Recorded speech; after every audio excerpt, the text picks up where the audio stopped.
Thursday. Got some streaming issues going on here, so we'll see how that goes. But we've got, I don't know what we got going on here. Got some sort of issue going on, ladies and gentlemen. But hopefully you see us. Right now, I am not going to be advertising so much. I'm going to leave the dlive.tv /freako up there. And I am attempting to live stream on it again. And I have made some adjustments. And I don't know if the adjustments are causing this issue that I'm seeing here. My Streamlabs is telling me drop frame rates detected 15% over the last 2 minutes. Well, bite my butt. Seriously, just bite my butt. I don't know what to say to you. Stop making me feel bad about my life, Streamlabs. Why are you doing this to me? I'm just kidding.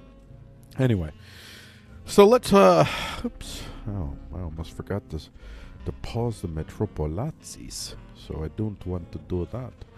Get myself primed and pumped and gastrulated for the show, because we're doing a show here, ladies and gentlemen. I'm not, you know what? I'm just gonna stress right now the Action Botsa YouTube channel. We're live streaming on that. That one I haven't had any issues with. I've checked that, and the audio stays through. The only issue one I'm really having issues with is DLive. Not sure what's going on, but I'm gonna have to figure it out. And I don't know if it's just my setup or if I don't know. I've been working on trying to to figure it out, and I'm zeroing in on things. At least I am zeroing in on things. I've ruled out a lot of things already, just so you know, because I do that. I like that. But if you haven't noticed, I did shave my head today, and I made an awful choice. I wasn't thinking, and I use a razor blade, not a razor blade, a razor, electric head razor thingy, whatever they're called. And I use that, and I usually put on a little clippy thing. You know, it's pretty low, but it leaves a little fuzz on top. I usually don't. I used to look like this all the time, but in general, I don't really prefer this anymore for a variety of reasons. But, give me about, 2 or 3 years, and I'll start growing it out again. Just kidding. It'll be about maybe, in terms of what you'll see, it'll probably be like maybe 5, 6 shows, something like that. We'll see. Boy, I don't know what's going on here, but I am not liking what y'all's working on. You know what? Let me just maybe if I click out of this, I'm going to try and do a little bit of a, I don't know what I'm going to do here, but well, I'm locked into this. I'm just going to keep seeing this. I don't know what to do about this. So hopefully, I think if any of them, probably the YouTube stream is the one that you could probably rely on right now. So if you're having issues on the Facebook page or on DLive, I strongly recommend you head on over to youtube.com/ACTIUNEBAZA Actionbatza. I'm going to get ready for the show, though. So, for some of you that may require such sustenance, I offer you this. Warning, the material you're about to use is exploring the minds of individuals who are limited in their capacity to understand the actual reality of power around them, just as you and everyone else alive currently are.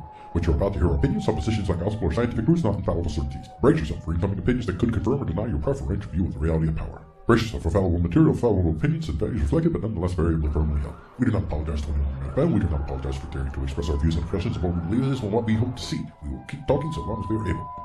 And now, Frico attempts to talk about the news without freaking out.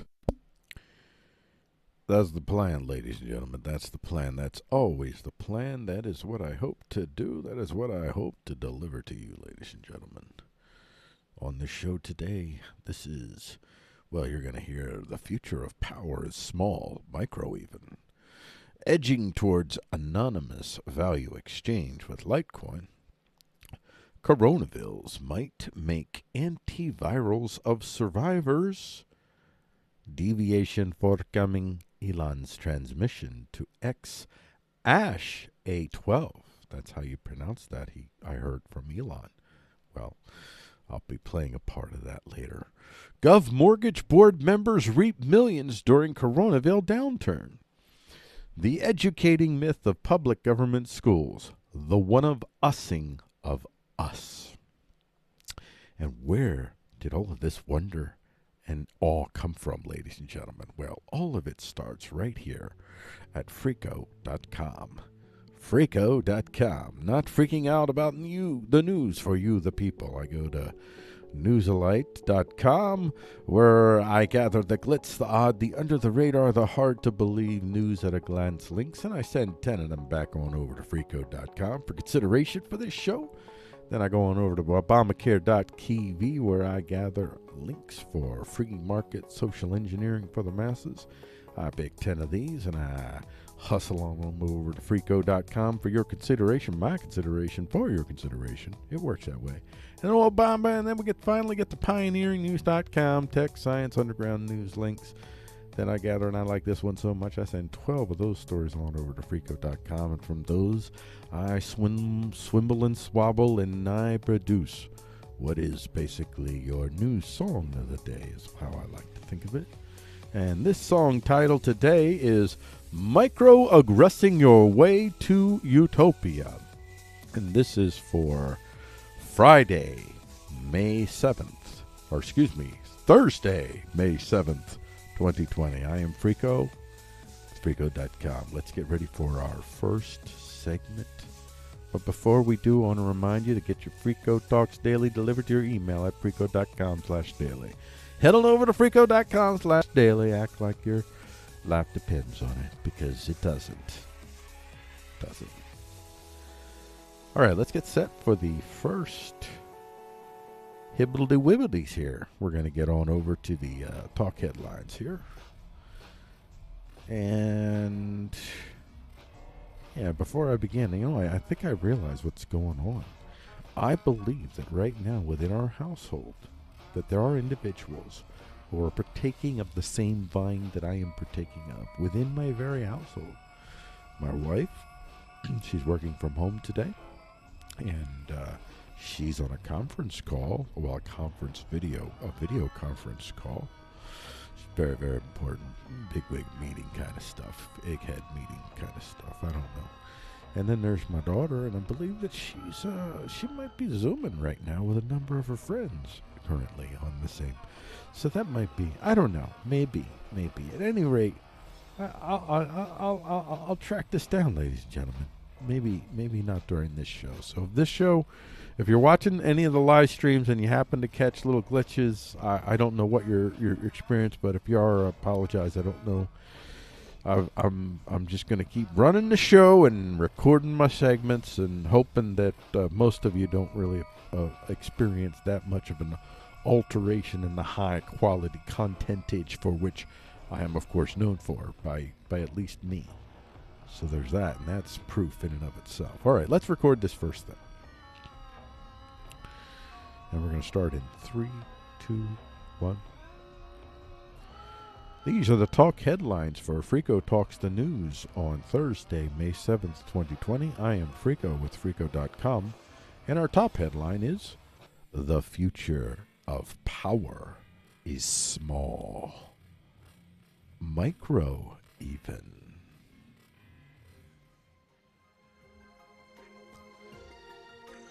This is an excerpt from Menafin.com.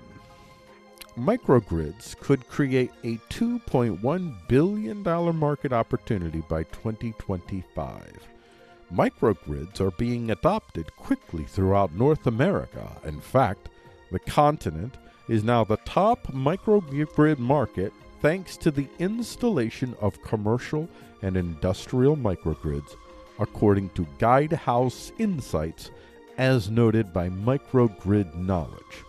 The report found that 6,610 projects around the world, with North America representing 36.3% of the capacity. So there we go. We're talking about there are only this is 6,600 projects around the world.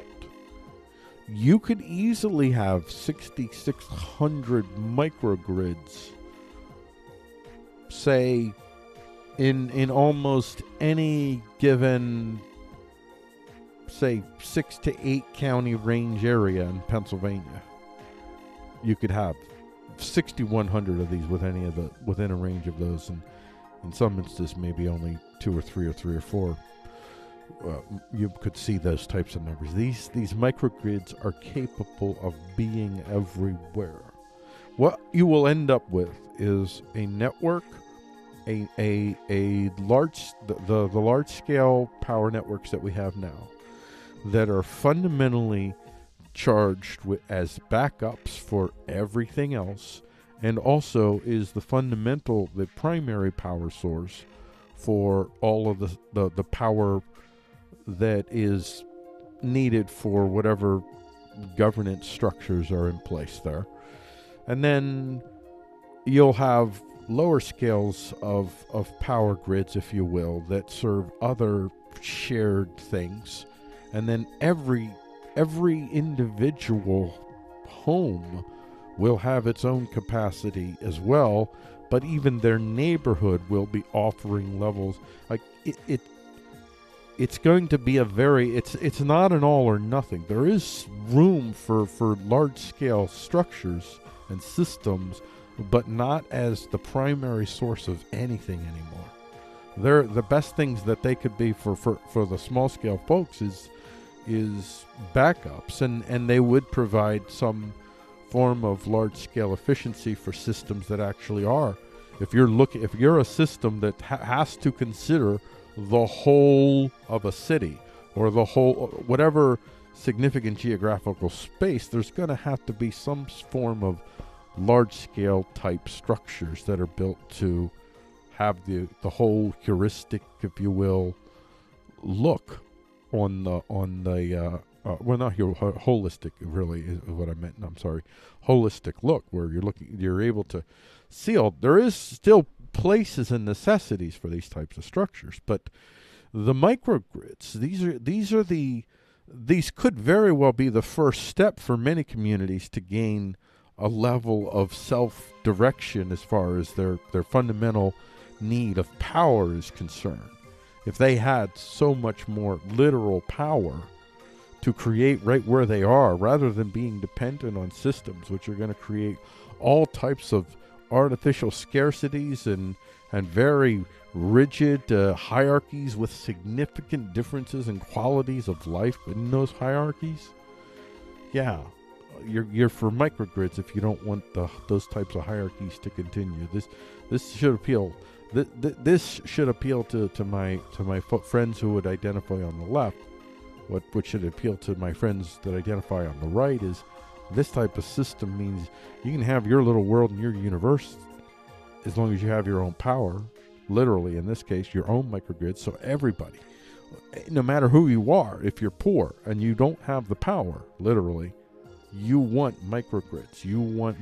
You should support, even if you're conservative, you should support governments using whatever governments do to put microgrids in every neighborhood, but make sure those microgrids are owned, really, I prefer the word stewarded, because nobody truly owns those microgrids. They're going to be a rotation of folks that would be quote-unquote owners.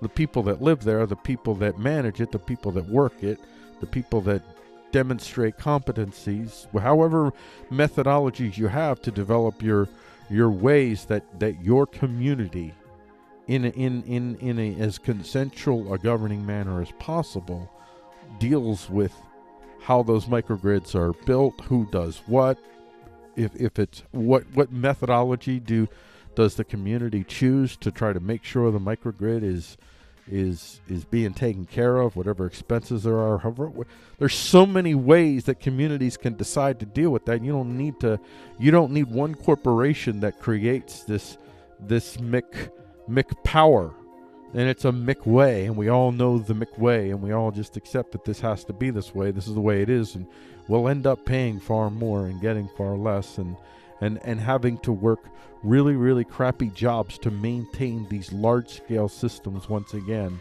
even while they're claiming that look how efficient they are because they're micro. But no, they're not micro. They're not micro if they're MIC'd. You have to take the MIC out of micro for micro to truly be for the poors. That's the way I put it. So I'm just gonna leave it at that. I'm just going to leave it at that. And there's more detailed stuff, but that really was the critical point that I really wanted to make. And it's like I said, 6,600. You could have 6,600. You can have 600,000 microgrids across the United States of America. That's the potential growth in that field. But I don't want these large companies to come in and do the thing. I want to see microgrids that are built by people using 3D printers that got the open source plans to build their own microgrids, independent, off-grid completely. See, what they're doing is not off-grid.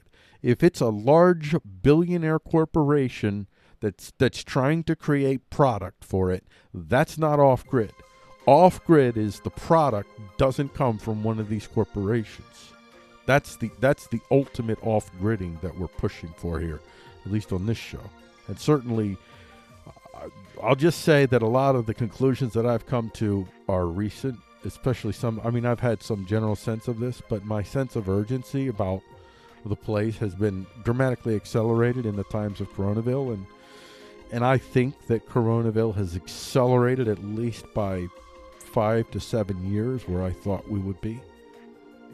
It's definitely kind of caught me a little off foot because I thought I had more time. I was building up towards something, putting myself in a better position to be more off-grid myself. So right now, I'm actually getting a little bit more on-grid by necessity, by the position that I'm in. But when I get out of this position, I can assure you I'm working towards, and I have done other things in my life significantly to try to move myself towards this off-gridding of the entire life eventually, which I don't know if I'll ever be able to achieve that. God willing, if I have good health and I live another 30, 40 years, and that's not unrealistic, I'll be 52 in a couple of weeks. I think that I could very well see that happen, and if I don't have as much time as I thought, then maybe not. But I'm certainly will, at the very least, I hope, at the very least, I die trying. Let's get to forget dinosaur juice. Hydrogen is the way. So this is an excerpt from recharge.com. I don't know why I have that image. I got the wrong image there. What did I do? Okay. Wait, is there a reason that I chose Pepsi? Hold on. I'm not sure. Not sure how that image ended there. Hydrogen could transform global energy system as a natural substitute for fossil fuels.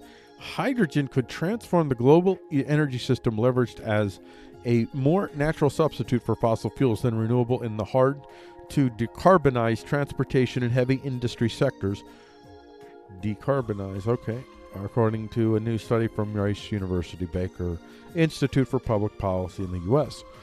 Work by researchers at the Institute Center for Energy Studies concluded that hydrogen has the potential to take on a major role as a zero-carbon energy carrier for an international oil and gas industry that must adapt and explore paths towards zero-carbon or low-carbon energy and carbon utilization strategies if it wishes to remain relevant.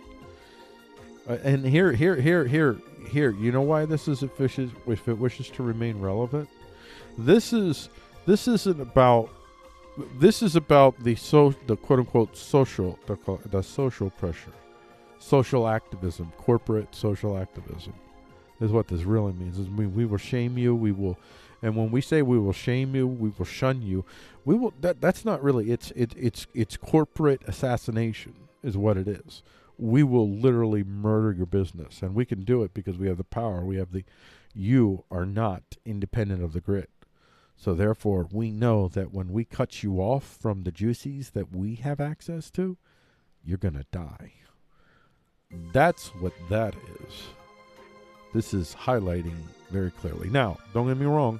I am all for a consensual emergent push towards developing technologies that are I mean, I don't know, even if we know. Well, all right. I once again, I started to think about something that if I started to explain myself, I would have to go into a 15-minute tirade. So I'm just going to skip it, and I'm just going to say that I'm all for the technologies that at least seem to possibly, based on our understanding as it is now, would be on the main more healthful.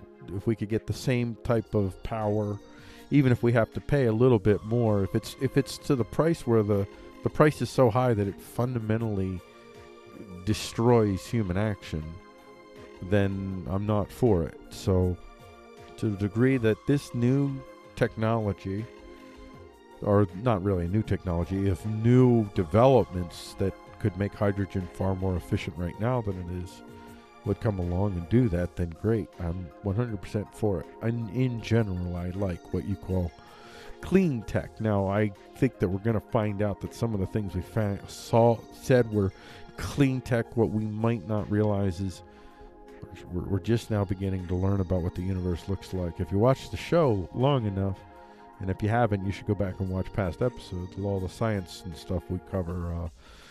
We're just now discovering that things are, once again, what a surprise, that there are layers upon layers upon layers of complexities about the whole affair that are just for what we have thought the universe was, are hard for us to fathom. we are still amazed at what it is that we are finding. We are still like the barbarians rushing out and looking at the plane flying over above and saying, falling on their knees really quick and wondering if the gods were going to come and poop fire on their heads again. Like, that's how we are when we find some of the new things that we found recently. So who knows where all this will lead. Once again, whenever I talk tech, insert the free the tech, undo the patents, undo them.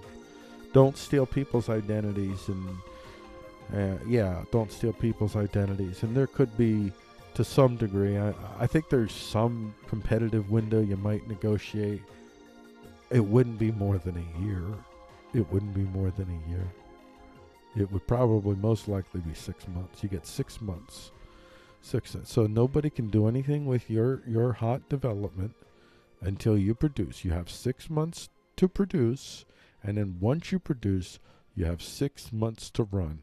And then after that, the IP is free for everyone. But if you do use this person's IP, and you make, if you make a certain amount, if you don't make anything from it, if you're just using it for yourself, you don't pay that person anything.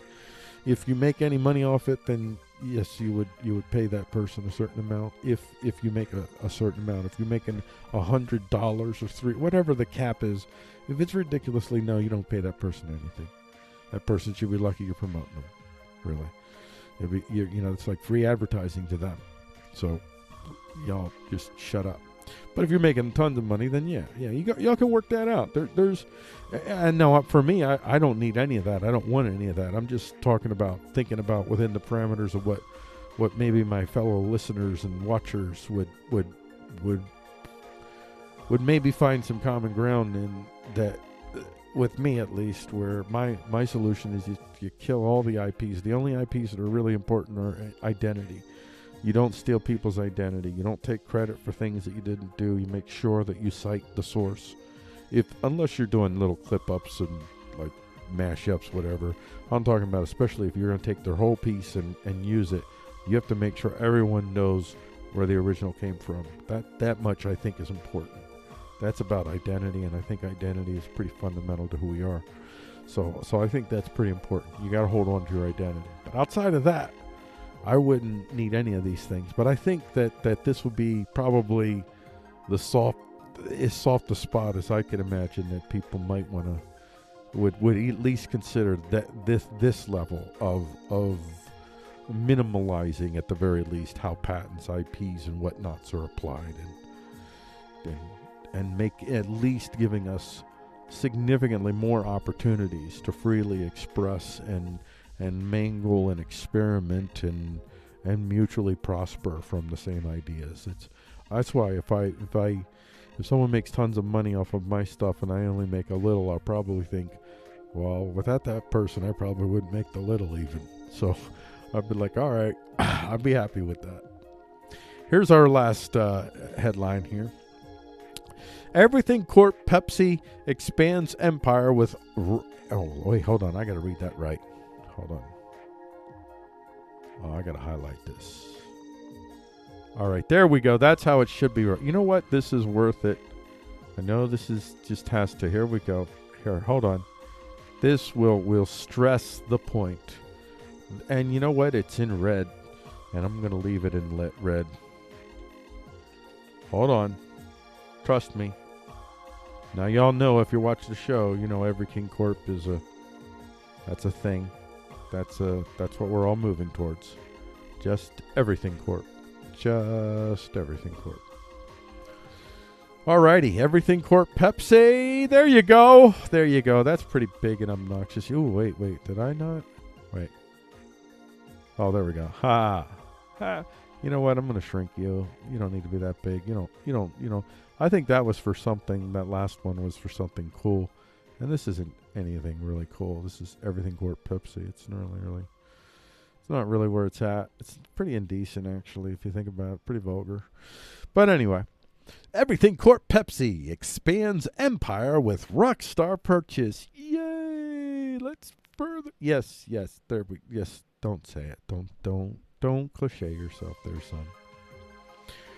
Well, it says video, but there's no video. That's a myth. That is a myth. Consider that a myth, not a lie. A myth. Could be true. Just saying it's a myth.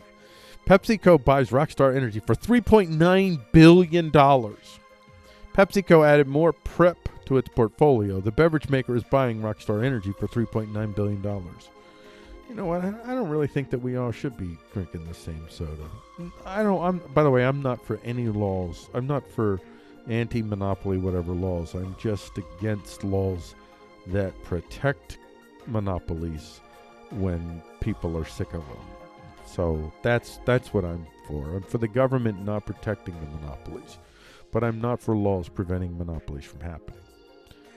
If monopolies exist and they're cool and they're not pooping on people and people's chills, then they got nothing to worry about. We're like, hey, good. I guess in this situation, for whatever reason, the monopoly is really the best thing. Kind of works. It works for us. And then when the monopolies inevitably, as I support will probably happen, when the monopolies inevitably start to invade more and more of your life and grinding you down to bits, and then you say, you know what, this is it, I'm done. I am walking away from this. I got to figure out a way. And when you try, you got all these laws, rules, regulations, all kinds of things that are hindering your ability to just go out and make your own thing if you need to. And yeah, you just take away all those laws, and then suddenly the monopolies that do stick around will do so because they've somehow, there is a consensual exchange amongst the whole that, overwhelmingly, yeah, this arrangement works for whatever reason. This is that circumstances are such. Maybe there's some, well, certainly there will be some monopolies because there are geographical services that it would be insane to believe that you should put a service like, for instance, I mean, if you had any type of service in which you have to deliver something, if you have to deliver oil to your whole community, gas or water, whatever it is, hopefully not electric. We want to get rid of that one. We don't want citywide electric dependence at the domicile level anymore. Maybe businesses, but not domiciles. We want domiciles to minimally be dependent upon these neighborhood microgrids that are stewarded by the community, which is a shifting definition, because if you leave the community, you ain't got a stake. It's not about making money. It's about everyone mutually having a service that provides whatever power they decide they want the whole service to provide. And again, at the very least, always a backup. And then the other thing that works the other way too in these systems. Well, anyway, never mind. I won't get back into that. I don't want to repeat that. This is the end of the headlines. I think that's where we'll end it. But you can make sure that you don't miss anything. Just go to freako.com/daily, or you can just if you bookmark freako.com, do whatever you do, just go to freako.com with regularity. And it changes a lot. The headlines change. Well, especially I'm going to be working on putting something at the top, because I actually share a lot of links throughout the day on all 4 of these sites, and hopefully soon I'll be adding a 5th site. I don't know what name it's going to be or anything, but I'm gathering up another space. So I'll expand my linkage so I can have more options to maybe make sure that I want to feel like when I select stories, and I don't always feel this. You know what? I'll share this for later. I'll share this for the crowd that's watching on the live stream right now. And right now, I'm going to just talk mostly about the YouTube. So if you're watching on YouTube Action Bots, also watch the live stream on YouTube on this channel as well at 12:30 p.m. So if you're watching live, you don't have to wait, and I'll tell you a little bit more. Well, maybe I won't. We'll just end it here, though. Yeah, I know. I forgot to go to this, and then I didn't do the actual promotion for the next one, but that was all right. I looked and I was like, yeah, I didn't forget it. When I looked and I saw, oh, I went that long. Yeah, I'm ending it. So I don't want to go that long. Generally speaking, I'm trying to get things. Sometimes I don't care. In this case, I didn't want to go that long. So generally speaking, I'm trying to get things down. Oh, I know what I was talking about, the Freako channel, the Freako site. What I'm going to be doing with the Freako site is, let me see if I can go to the top of the site.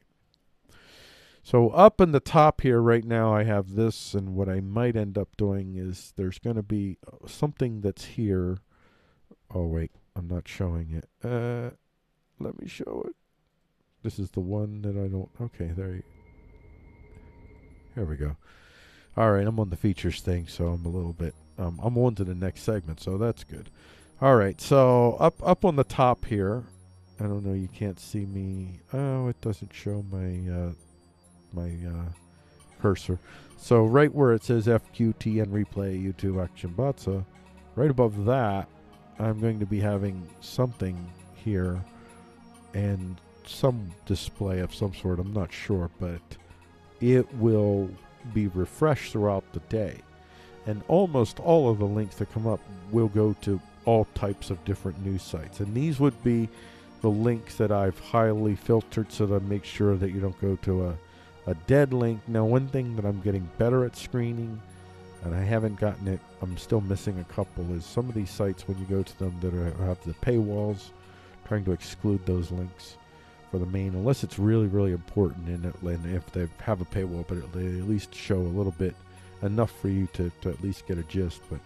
But those you'll probably still get a few of those. Now, if you go through the raw links, you'll get stuff. Those are raw.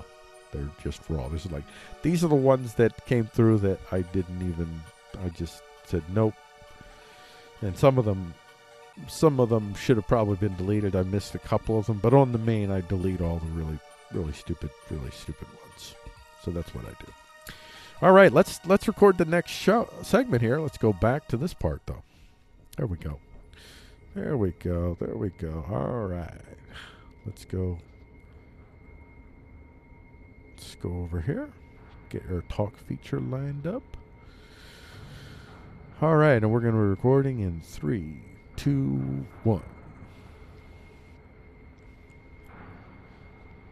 And this is the talk feature for Freako Talks the News on Thursday, May 7th, 2020. On this talk feature, we're going to be talking about edging towards anonymous value exchange with Litecoin.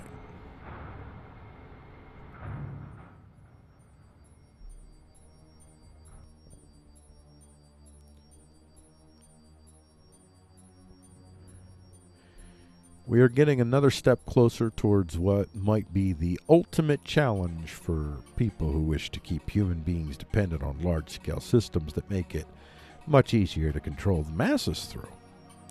That assist is coming from Litecoin, a cryptocurrency that has long been recognized as one of the cryptos that offers the most amount of privacy, security, or, to put it bluntly, protection from the prying eyes of large-scale values managers, people who want to make sure their clients get their pound of flesh from every value exchange involving at least one member of their large-scale constructs, be they corpo or state or some amalgamation of the two. At the mainstream level, Monero might yet still be the most secure, and I might be wrong on that. That's just my latest understanding, but I'm a little bit behind the times, so that might be off. It is the most anonymous of the well-known cryptos, though, that I'm aware of. But these efforts by Litecoin might just draw it at least level in anonymous enabling technology, and maybe more, and enabling that further tilts the balance of power towards individuals and consensual associations. And here's an excerpt from fxstreet.com. Litecoin moves towards increased privacy. Litecoin is moving towards increased privacy. Why'd they do that? I hate that. I usually catch that. I hate when the title Oh gosh, it's all right. It's all right. It's all right. Move on. Move on. Stop it. Nobody tuned in to this fine show to listen to you to critique editors and writers and whatnots. Walk away. The lead developer of the project and the creator of the cryptocurrency Grin, Dave Burkett. The cryptocurrency Grin, Dave Burkett. Okay, there you go. Okay, boy, you better really read that. That really is weird. Okay, there we go. How do we do that? That help out? That helps me out. All right. The lead developer of the project and the creator of the cryptocurrency Grin, David Burkett, wrote in a recent blog that he had built out a functional testing framework that builds valid headers, blocks, and transactions. I have no idea what that means. This is like when the Kerbal is lined up with the Ferguson. You back up the parameters by 1/12 of a degree northwards, again, towards the south end of the plantain. And if you set the plantain underneath the flail, then you get to see the overriding aperture. And that's what builds the valid headers, blocks, and transactions. Boom. The project has progressed on the integration of Mimblewimble. Now, isn't that appropriate after everything I just said? Mimblewimble. Oh, it's lovely. Oh, I love it. Oh my, I've got to share this with my friends.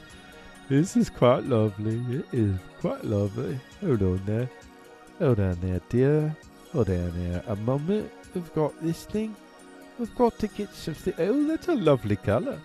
You know, as it's working out so far, at least, you know, the colours of the past are still harmonious with the present. Such as this. Look at this, ladies and gentlemen. Oh, so lovely. Oh, yes. Oh. Yes. There it is, ladies and gentlemen. Mimblewimble. Oh my, that is beautiful. I love it. I am be smitten and kerplokend with the Mimblewimbles. I think that I've heard it. I've seen it before. I've read about it before. I've seen it, but for some reason, this is now everything. Mimblewimble is everything. I want Mimblewimble. I am Team Mimblewimble. I have found my faction. You know what? All the things I said about not being factional, screw that. If anybody's got a problem with Mimblewimble, you have a problem. No, hold on. Walk it back. Just because it sounds good doesn't mean it's not evil. Of course it's evil. Everything's evil. Nothing's evil and everything's evil. Both of those are true. With Litecoin codebase, which is supposed to increase the privacy of Litecoin transactions, Burkett started with connect block logic responsible for error-free validation and actually adding the blocks to the chain. The code will be made publicly available on GitHub by next month, according to Burkett. Ah, this is a lovely thing. Now, I am working on something that, well, there's a lot of things that I'm going to say tomorrow. I could say today, and I'm not going to. So, this is going to be one of those short features. As usual, Litecoin is literally already pretty much trying to create what I want to create, or I want to see created, and just multiple versions. I don't want there to be one Litecoin. I want there to be exchanges that are based on microeconomies. And then you have exchanges that you prefer on other levels of economies when you engage in those economies. That we have multiple economies. Our primary economy is the microeconomy. And that microeconomy may very well be amongst our family members. We may actually, family members, friends, whoever is living in our household. I envision us having larger homes with more flux as far as, well, anyway. So I say 6 to 10 people living in a larger home, and that would have its own microeconomy. It would have ways that you would be able to digitally exchange value with one another for various services. And that would be a currency that's unique to your household. Not even, it's worthless outside, but in your household it means something. Like, that's the way I envision the universe. And these exchanges, most of our exchanges, we can probably have contained amongst, I would suspect, amongst at most 60,000 people around us. It would be somewhere around there. I'm thinking 60 to 100,000, but I'm leaning more towards 60,000. And that might be the level of, like, the cap of the identity that you'd want to fundamentally form. Outside of the next biggest level might be something like if you still had states, but these states would have, instead of the counties that it has now, it would have maybe 3,000 of these communities, these where the bulk of our exchange occurs, where we do very little commercial value exchange. Now we do value, like I'm saying, maybe 60-70% of our exchange will not happen outside of the 60,000 people that live around us. It'll be like that for everyone around the world eventually. At that level, that's where you start to create these types of my dream, to have Citadelians, to have 7-8 billion Citadelians instead of the worldwide. There are probably no more than 300, and I would wager probably closer to 100, but no more than 300 human beings that walk this earth that you could call a Citadelian. These human beings are the ones right now that are fundamentally driving most of what you believe, most of what you love, and most of what you hate. It's these 300, and I don't think that it would be capable of even scratching the surface of knowing for sure who these 300 are, and I don't even care who these 300 are, because I don't need to touch them, I don't need to know them, I just need to be able to build microgrids in every freaking neighborhood that is stewarded by the community in a consensual governance exchange. That's all I need. You give me that. That'll change the universe in and of itself. Microgrids will yield. Microgrids break the patents, put 3D printers. This is what I'm talking about, folks. This is what I'm talking about. I think that's how we're going to end this particular feature, the talk feature. This has been our 5 p.m. show on the ActionBots YouTube channel. If you're watching the excerpt version, coming up next is the 5 p.m. show, the Talk Focus, and that's Coronavilles might make antivirals of survivors. If you're watching live, you don't have to wait.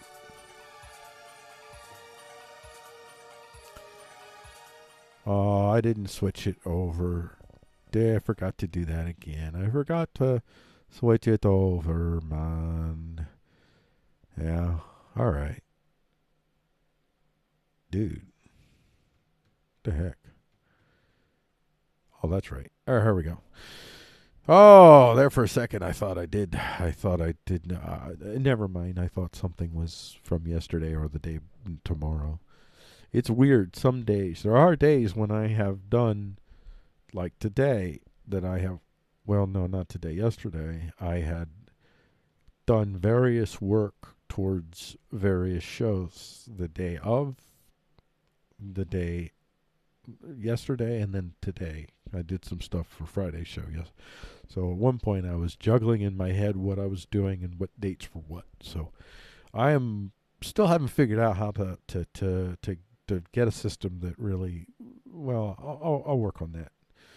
Because it's hard for me to remember dates because I work on different dates and stuff because of I have my pre-planning and ways to make things more efficient. So, all right. Let's get ready for the Talk Focus. We're going to record this in 3, 2, 1. This is the Talk Focus for Frico Talks the News on Thursday, May 7th, 2020. I am Frico with Frico.com. Oh, my. I see that we got a little straggler from the last show. We'll take that down, take that little straggler down. Jun Lu, that was from yesterday's Talk Focus story. All right. Coronavilles might make antivirals of survivors. That's what we're going to talk about on today's Talk Focus.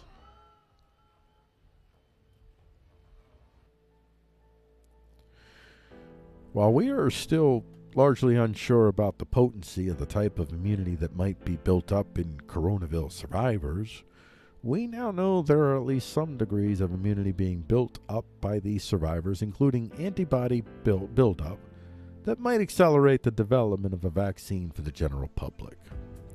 And here's an excerpt from Times of India, .indiatimes.com.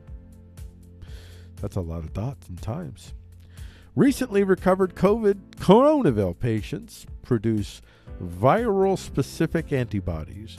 Most newly discharged patients who recently recovered from coronavilles produce varying virus-specific antibodies and T cells, according to a study that has implications for designing an effective vaccine against the deadly disease.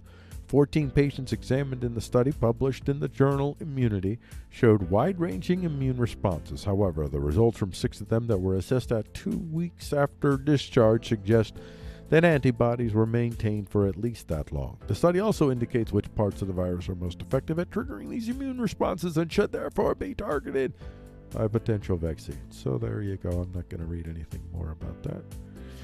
Not as hot as science predicted. Sometimes science reconsiders itself, which is why the whole notion of believe science is kind of contradictory, as science never fully believes itself. Case in point, scientific studies produced scientifically suggested the planet was going to heat up by a certain percentage, and now those studies are called into question. This revised understanding of what these studies suggest don't validate climate denial, because they'll just, the folks that are fully committed to climate change needs to not be real. They have various reasons for it. It's not because they're anti-science. It's because, well, I'll get to that.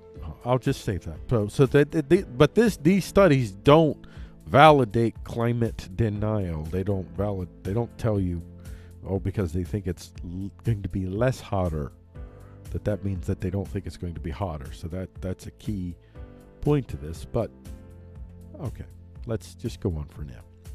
But they offer a little less of a potentially bad outcome over the next decade or so than the initial study suggested. And this is an excerpt from Futurity. Recent climate models may overestimate future warming. Some of the latest generation climate models may be overly sensitive to carbon dioxide increases and, as a result, project further warming that is unrealistically high, according to a new study. The researchers say that projections from one of the leading models known as SESM2, Community Earth System Model. Oh gosh, I apologize.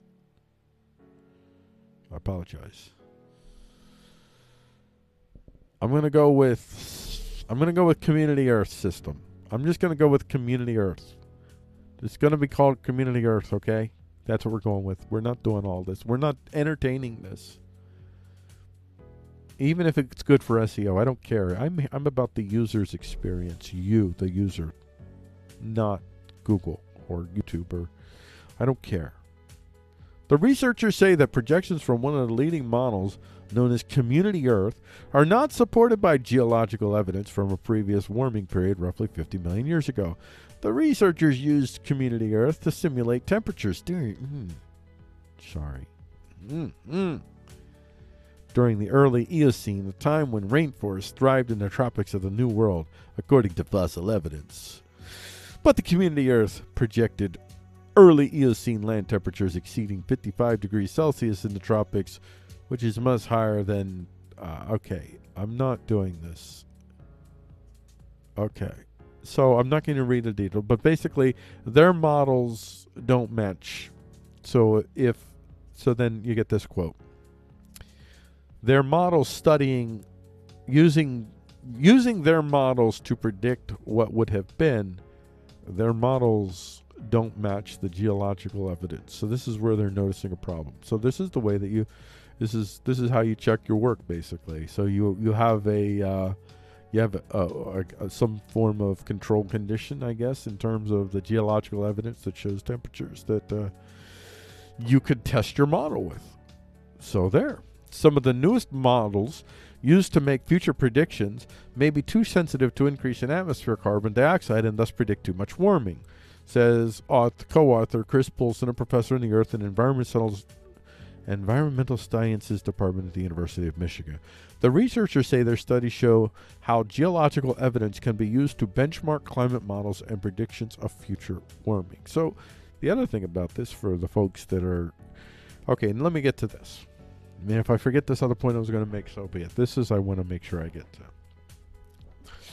I talk to you guys all the time about vehicles of power, vehicles. There's no such thing as ideology. They're all vehicles of power.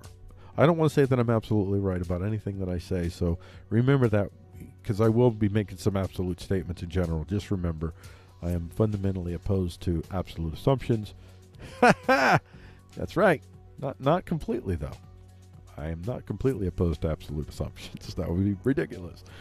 But I'm going to, for the sake of expediency, I'm going to use probably some absolute statements, and I want to check myself. So there, this is my qualifier for all the absolute statements I'm going to use. So don't take this out of context either. So I talked about basically vehicles of power.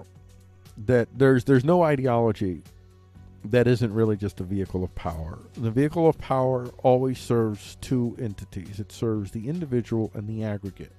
And when I say two entities, I mean fundamentally there is an individual, that the individual has made some degree of heuristic and or self-directed decision-making process to fall into this particular ideational construct to the degree to which the individual has. The more the individual has tailored their life to reflect the ideational construct, the more significant that construct is to their whatever it is that it is more and more fundamentally their vehicle of power. We have varying types of degrees of vehicles of power. Some of them are far less essential to us than others. So whatever type of ideational constructs we are mostly living out, then those are the ideologies that are our vehicles of power. So for the quote-unquote left, I hate those terms. They don't mean anything anymore, and they really never, maybe they never did, but for the quote-unquote left, there is great when you presuppose that in order for you to get to a place that is better than where you're at, you must burn everything to the ground. Then you tend to support any narrative that favors the types of action that would do just that. This is the fundamental vehicle of power for almost all people. I'll just say everyone on the left. Remember, I said that little qualifier in the beginning, so there's no such thing as everyone or everything. Well, for the most part, everyone on the left. This is why climate change means so much to you. It's because it means you have an opportunity to destroy everything and rebuild anew. Now, when I say that you want to destroy everything, I do not view you as hoodlums or terrorists or violent people. I view everyone as violent fundamentally that continues to operate within these nation-state parameters, but within the constructs of nation-statism, I do not view you as violent.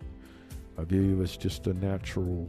This is what you do. This is how you secure your place in the world within this nation-state constructs. You go and you perform some sort of ritualistic or ideation, whatever methodologies that you use to purify the estate that you built to draw forth the psychopaths that will do your bidding, that will do the killing that you need done. But they're your psychopaths, so you're safe. That's fundamentally what you're doing here, and that's what everyone is doing when they pick these factions that operate within these realms. So for you, you have a huge vested interest to believe in climate change, just for that reason alone. And for the sake of expediency, I'm just leaving it at that. But there's more reasons for it than that. For the quote unquote conservatives in America, I'll say specifically, but even around the world in general, conservatives, these are the folks that are fundamentally happy with the structures the way they are, and they have no desire to see these structures destroyed. And so they are not in favor of any narratives that go out that favor a reason to destroy everything. So they have no inclination whatsoever to believe in climate change. It is better for them that the whole world blows up and is destroyed than it is for them to live in a world that the left offers them a life of significant diminishment, if not destruction in and of itself. Many of them will literally die, I'm sure, with what you folks have planned. You folks have told me again and again in multiple ways, even people that I loved, that I thought were my close friends, have turned on me, and from the left, to tell me that I'll be one of those lined up against the wall. I will be one of those lined up against the wall. I won't meet their standard. So trust me, nobody on the right will meet their standard. So that, and they understand that fundamentally. They understand the divorce language, the threats behind your language. So for them, you've given them no reason to even consider the possibility that climate change might be real. No, I support that climate change, man-made climate change, is real. Is it as epoch-ending as the left suggests? Probably not. But significant enough, it probably does. We do need to consider what we can do.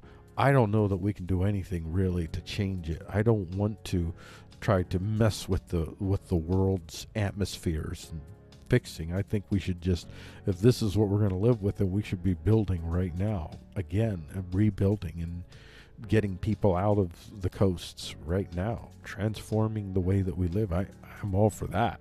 Totally for that. I'm actually one of the people that is absolutely for fundamentally changing the universe, but I don't want to change the universe off of a cookie cutter code that is dictated to me by force from on high, from the same system that got us into this mess in the first place, the coercive enterprise governance model that everybody wants, everybody still wants. That's fundamentally what we're talking here. So the reason that the left is so pro climate change is not because they love the planet more, they love science more. It's because it gives them an opportunity to destroy the oppressive system and build a liberating one. And for the right, the reason that they're not inclined whatsoever to believe in climate change is not because they're anti-science, not because they hate the world, but they're fundamentally opposed to liberty being destroyed, so that leftist fascism can rule over their lives. And the thing is, what the right identifies as being why the left is dangerous, they're dead on right. But what the left identifies about why the right is dangerous, they're dead on right. They just don't see each other's crap. They don't see their own evils. They don't see their own bloodthirstiness, their own willingness to murder their neighbors. They don't see that. They only believe that it's just the other side. They only want to destroy people that want to destroy them.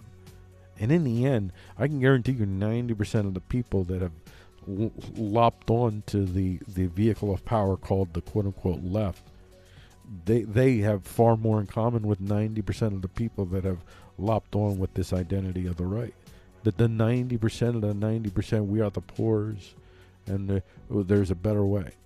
We can all get what we want. There's a better way, and it doesn't involve any of the people that are leading us now and any of the structures that are around us now. And the better way is emergently from amongst a peoples across this land that have the power to say no, but the ability and the willingness to consensually engage in mutually assured sustainability and prosperity. There you go. And I think that is the end of this focus. This has been our 6 p.m. show on the Action Bots YouTube channel, if you're watching the excerpt. Coming up next on the Action Bots YouTube channel is going to be the NewsPoem, which is the 7 p.m. show. But if you're watching live, well, you don't have to wait that long. You just have to wait a few minutes, because I'm about ready to go on break. Wow. This is insane. Hold on 1 second, ladies and gentlemen.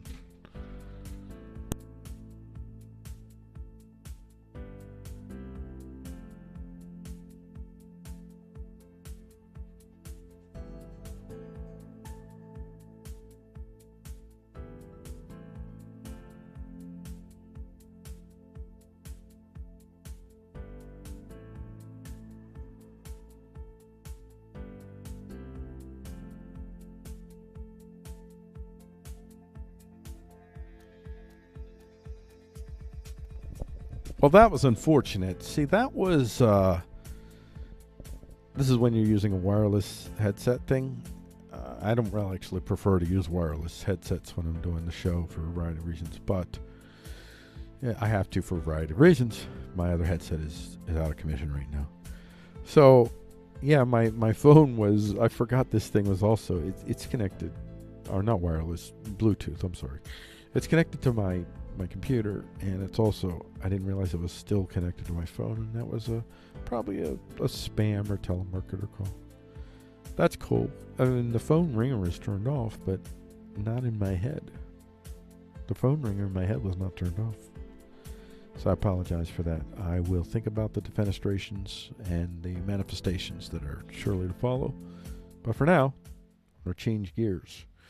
And I'm going to get ready for the break. That means I get the innie outie with the liquidations, and you get to experience the love of Metropolis in slow motion, because that's the way I roll. These visuals are, this whole sequence, I'm very happy with all of this.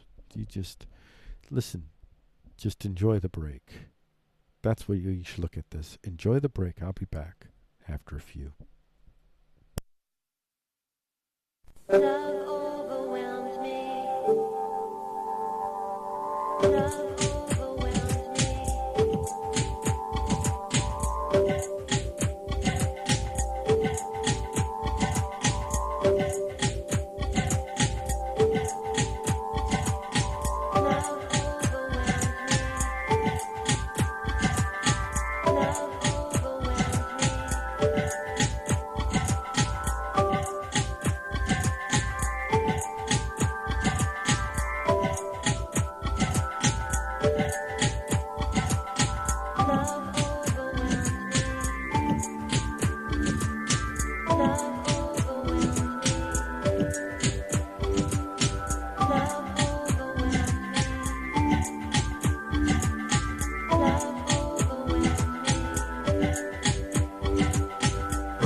Love overwhelms me. Love overwhelms me.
Alrighty. Oh, I didn't hit the end of it. That's stupid.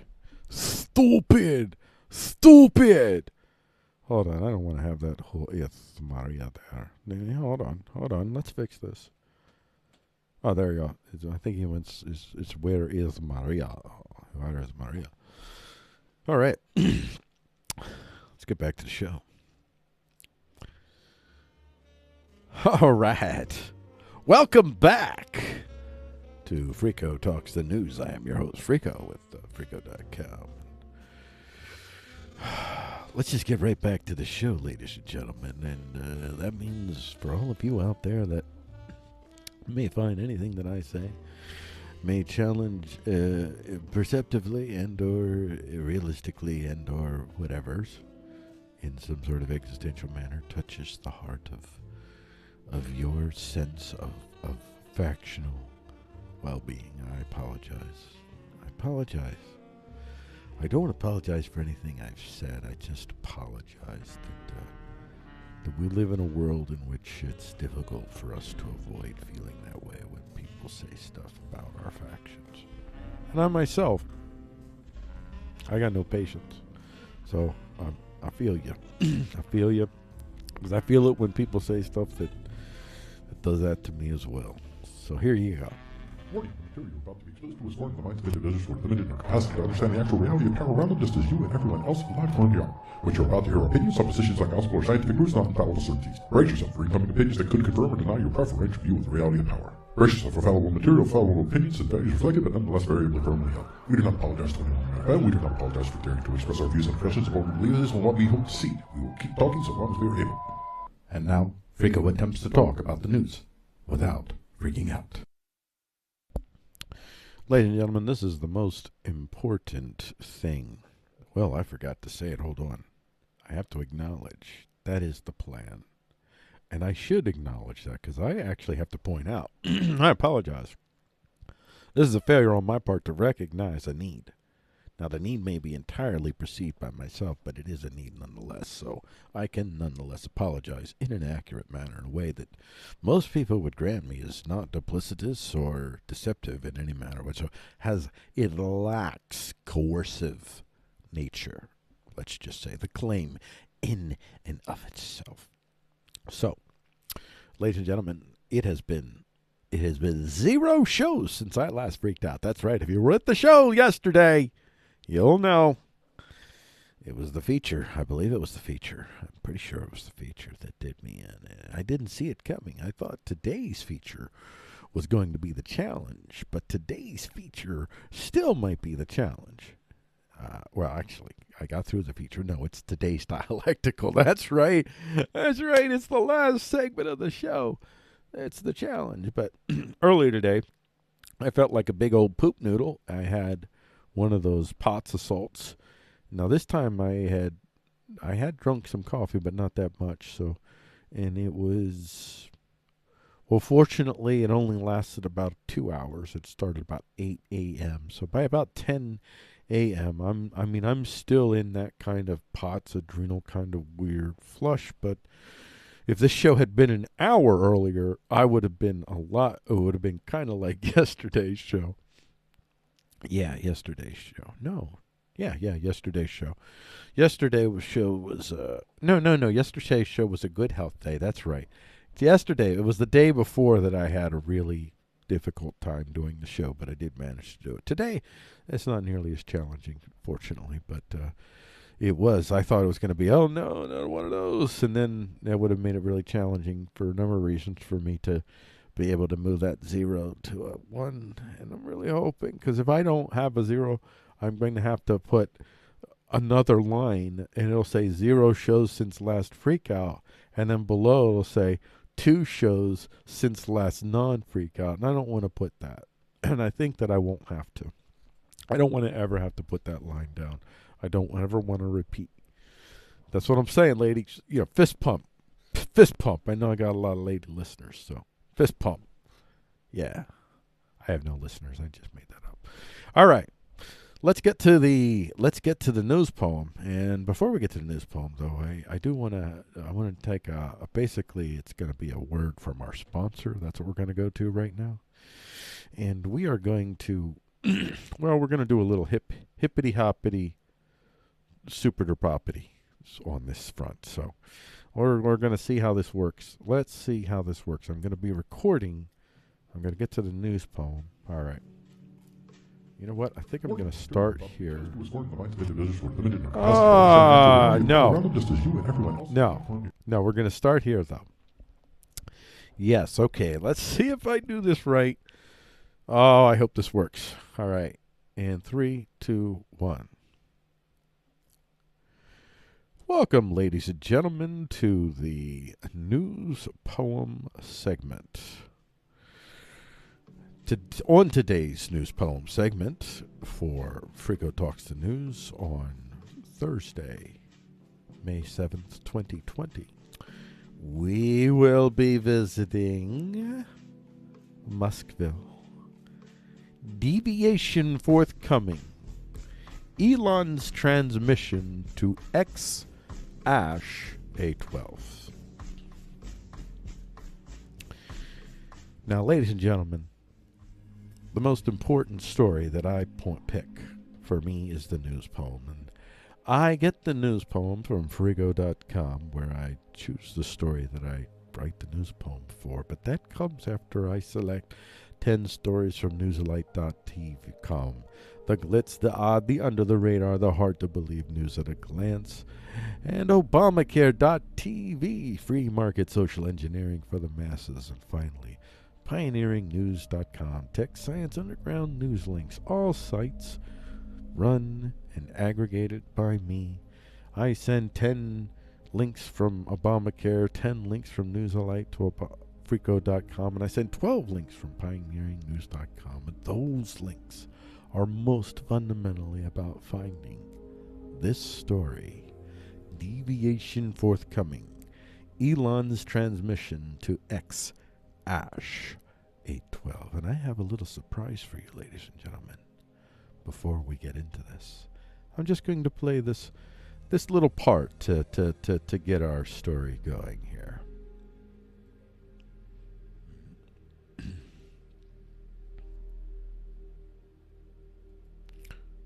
Hold on. Let's get this primed and pumped. Welcome. Hold on. Hold on. No, we don't want that. We don't want that. We don't want that. Hold on, ladies and gentlemen. I forgot. I did the settings. I got to change this. All right. Ready, ladies and gentlemen? Here we go. Here we go. So now as you get older and get to appreciate it as a mature, fully formed adult, it must be really pretty wonderful. Yeah, wonderful. It's great. But babies are awesome. They are. Yeah, that's great. Yeah. I mean, also I've spent a lot of time on AI and neural nets, and so you can sort of see the kind of the brain develop, which is, an AI neural net is trying to simulate what a brain does, basically, and you can sort of see it learning very quickly. It's just wow. See things fire. So you're talking about the neural net. You're not talking about an actual baby. I'm talking about an actual baby. But both of them. Yes, but the word neural net comes from the brain. It's like a net of neurons. So, it's like humans are the, original gangster neural net. That's a great way to put it. Yeah. So when you're... All right. So that takes us back to our site. Let's get to back to our site here. Here we go. You're not the right place. There you go.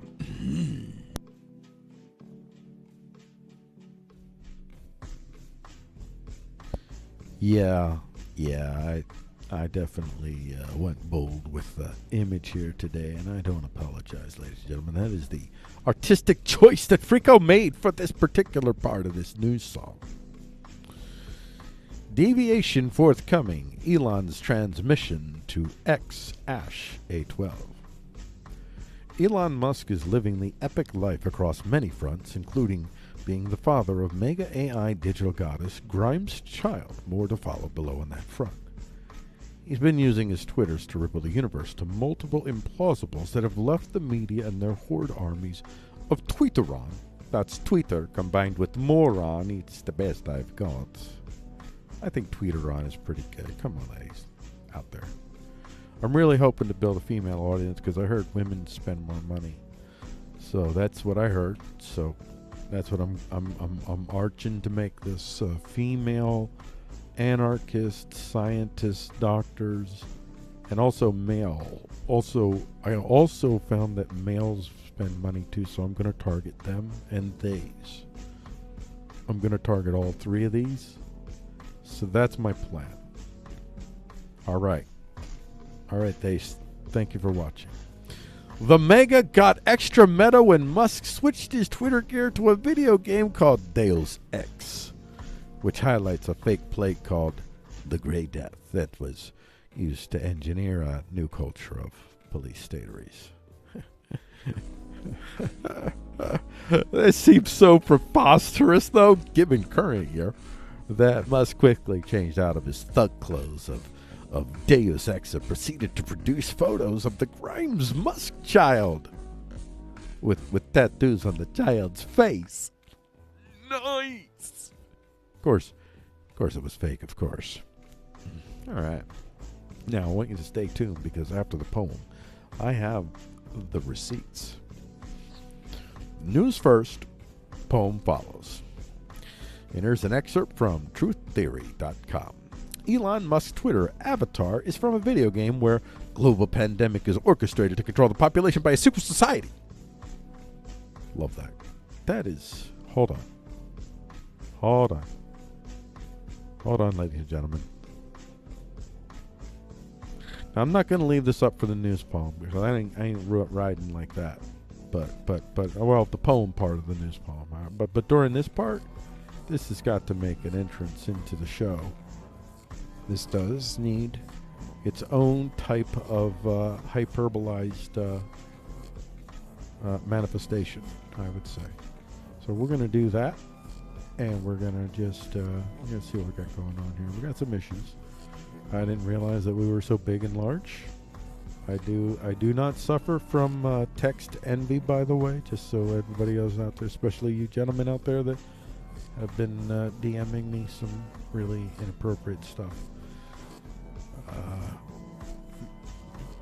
All right, here we go. I think, you know what? I think I might very well just keep it right there. Oh, yes, I think that is where it is at. You know, I don't want this to be in quotes because this isn't a quote thing. This is like, cool, this is what we've wanted. We've all been hoping for this, and now it's here. Listen, dudes, it's so awesome.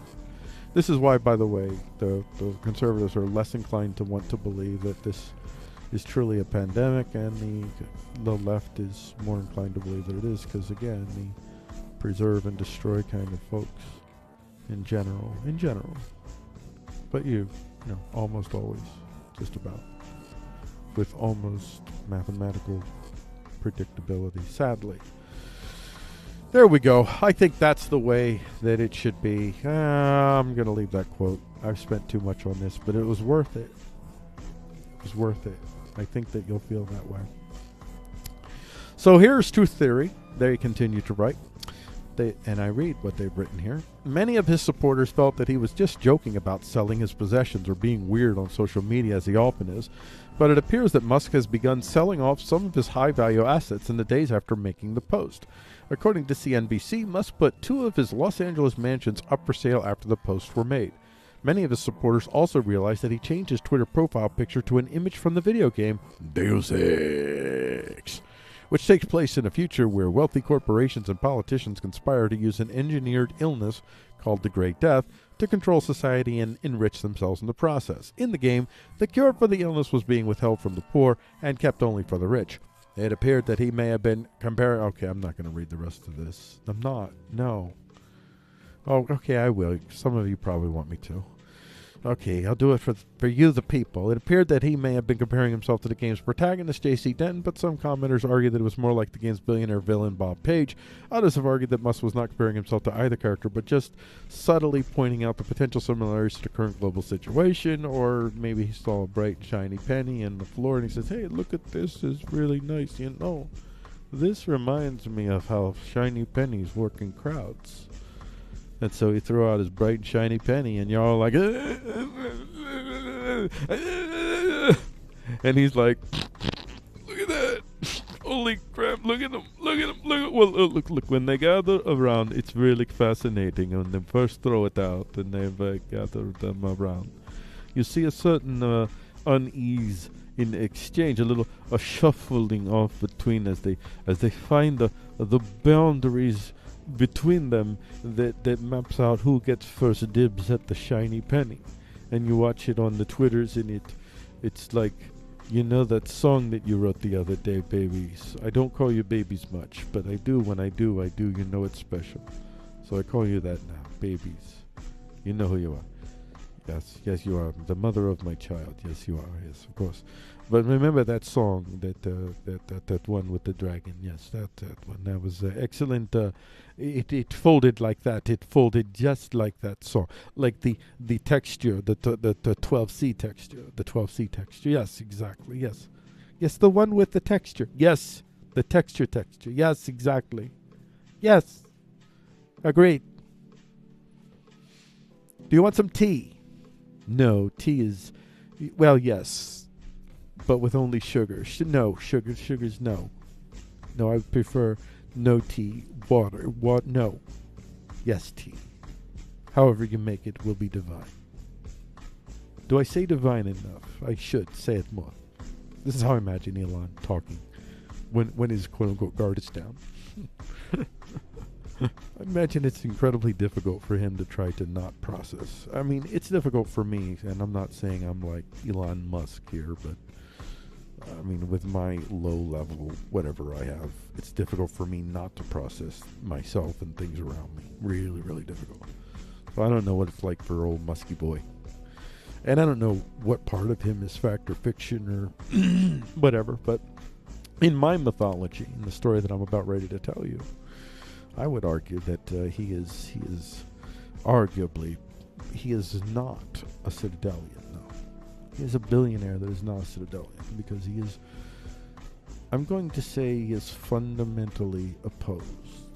Useful, but opposed. So he is not above being justly, coercively removed from the scene.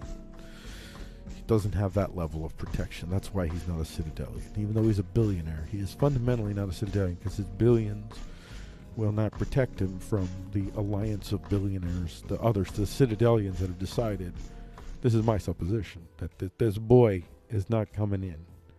And we're not benighting that, whatever that is that he has with that girl. This is how they talk, not me. Grimes is cool. I love Grimes. I am a Grimes fan. Okay, full disclosure, Grimes, I do these top 40 monthlies, and Grimes has had a series of top 10 hits, and actually she's had a couple number one hits too. I think her first number one hit on my charts was We Appreciate Power. What does it? Well, anyway, I've said too much. Musk has since changed his profile picture, but is now making headlines again, this time over pictures of his newborn child, which he claims is named X-A12. To make matters even more interesting, when Musk and his girlfriend, Grimes, posted photos of the baby, they used a snap, but he doesn't call her his girlfriend. He calls her his, I forget what he calls her now, but it's not partner, not significant other. I forget my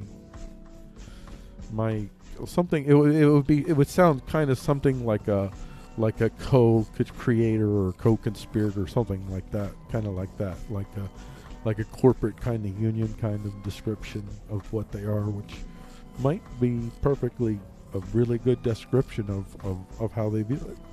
But whatever you think of the corporatized word, it probably isn't quite what he's describing, I'm betting.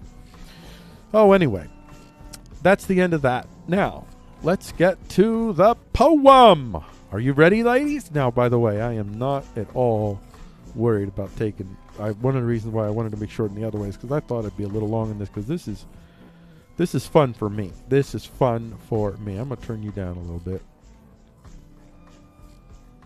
One of these days, I'm gonna get that music right. Maybe that's something I'll work on. I only have so much things that I can do during the down times when I'm not preparing and doing the show and putting the content out, the excerpts. So, that's one of the things that's on my list. Actually, hopefully, I'll have a whole. It won't be a whole new look, but it will be a whole new look. It'll just be really subtle. Hopefully, you probably won't notice much of the differences, but I will.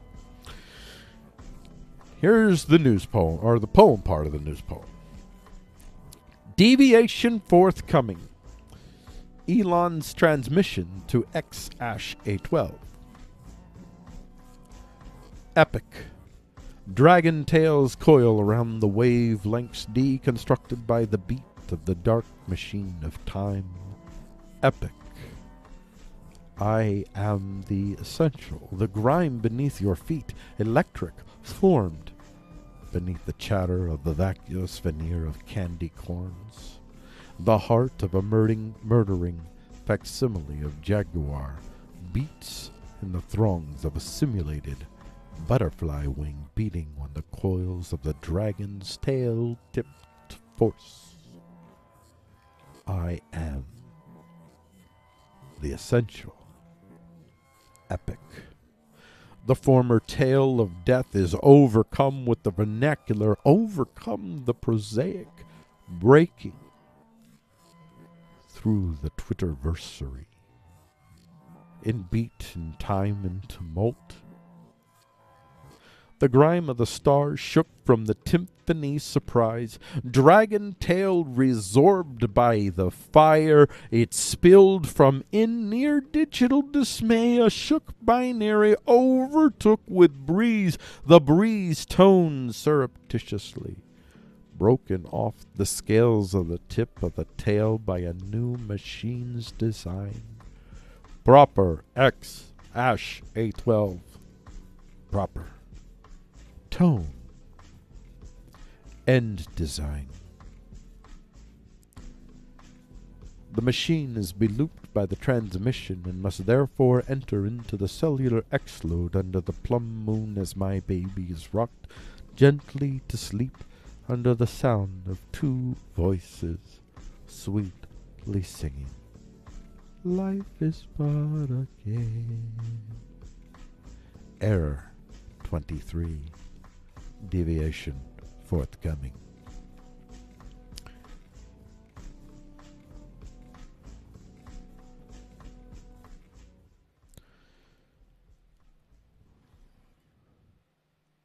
Yeah, I want us to be big. I want to see this. This is a little extra part of the show, and I knew I was going to do this. Look at this. There is X-A12.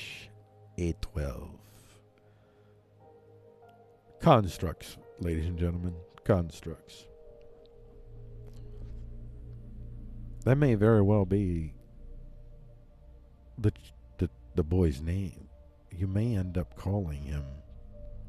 What do you think they're going to call him? They're going to call him Ash. But his name is going to be X. And they've built what they're building, what they're doing with this child, which I'm all for, by the way, is they are giving him as close to a non. I mean, they've built some of them in it, and I think that's what they're doing here with this XAE12. This is Grimes, and this is Elon. This is her DNA, and this is his DNA. She's gonna end up being called Ash. He's gonna end up being called Ash. But he has as his reference. He has these things which, for him, this is his mother.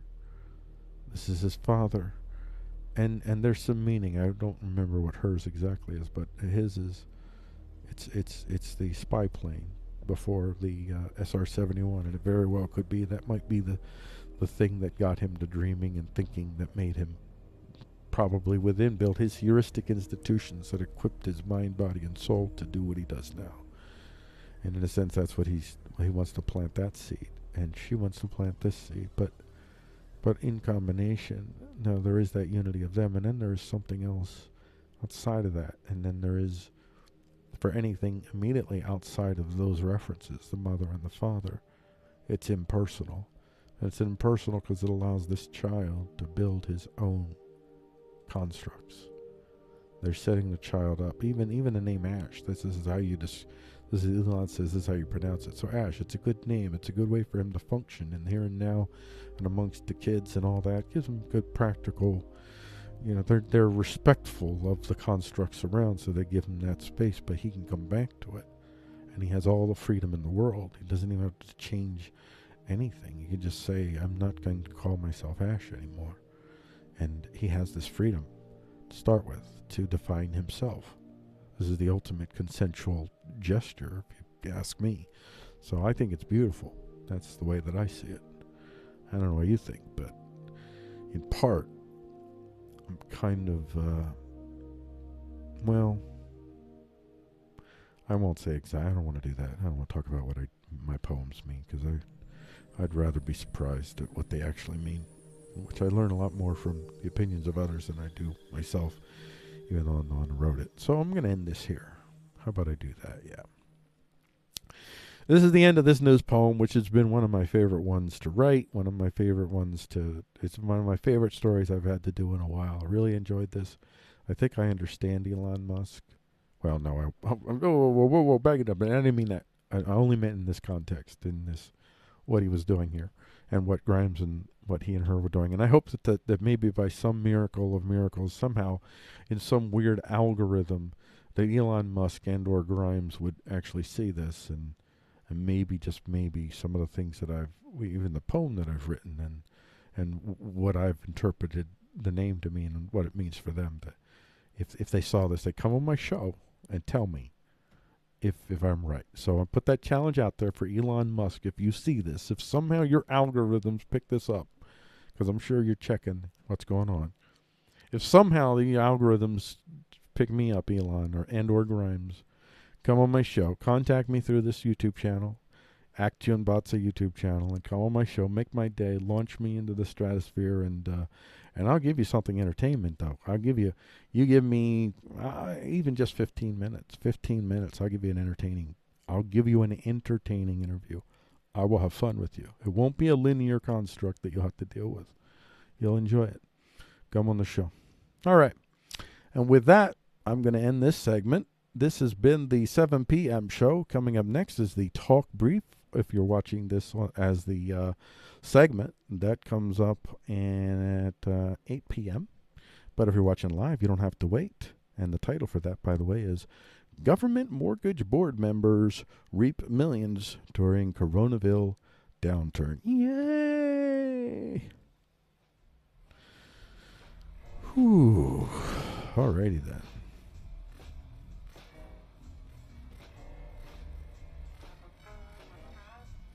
Whew. All right. Let me try to settle in here because I'm getting a bit of a potsy kind of the adrenal pots kind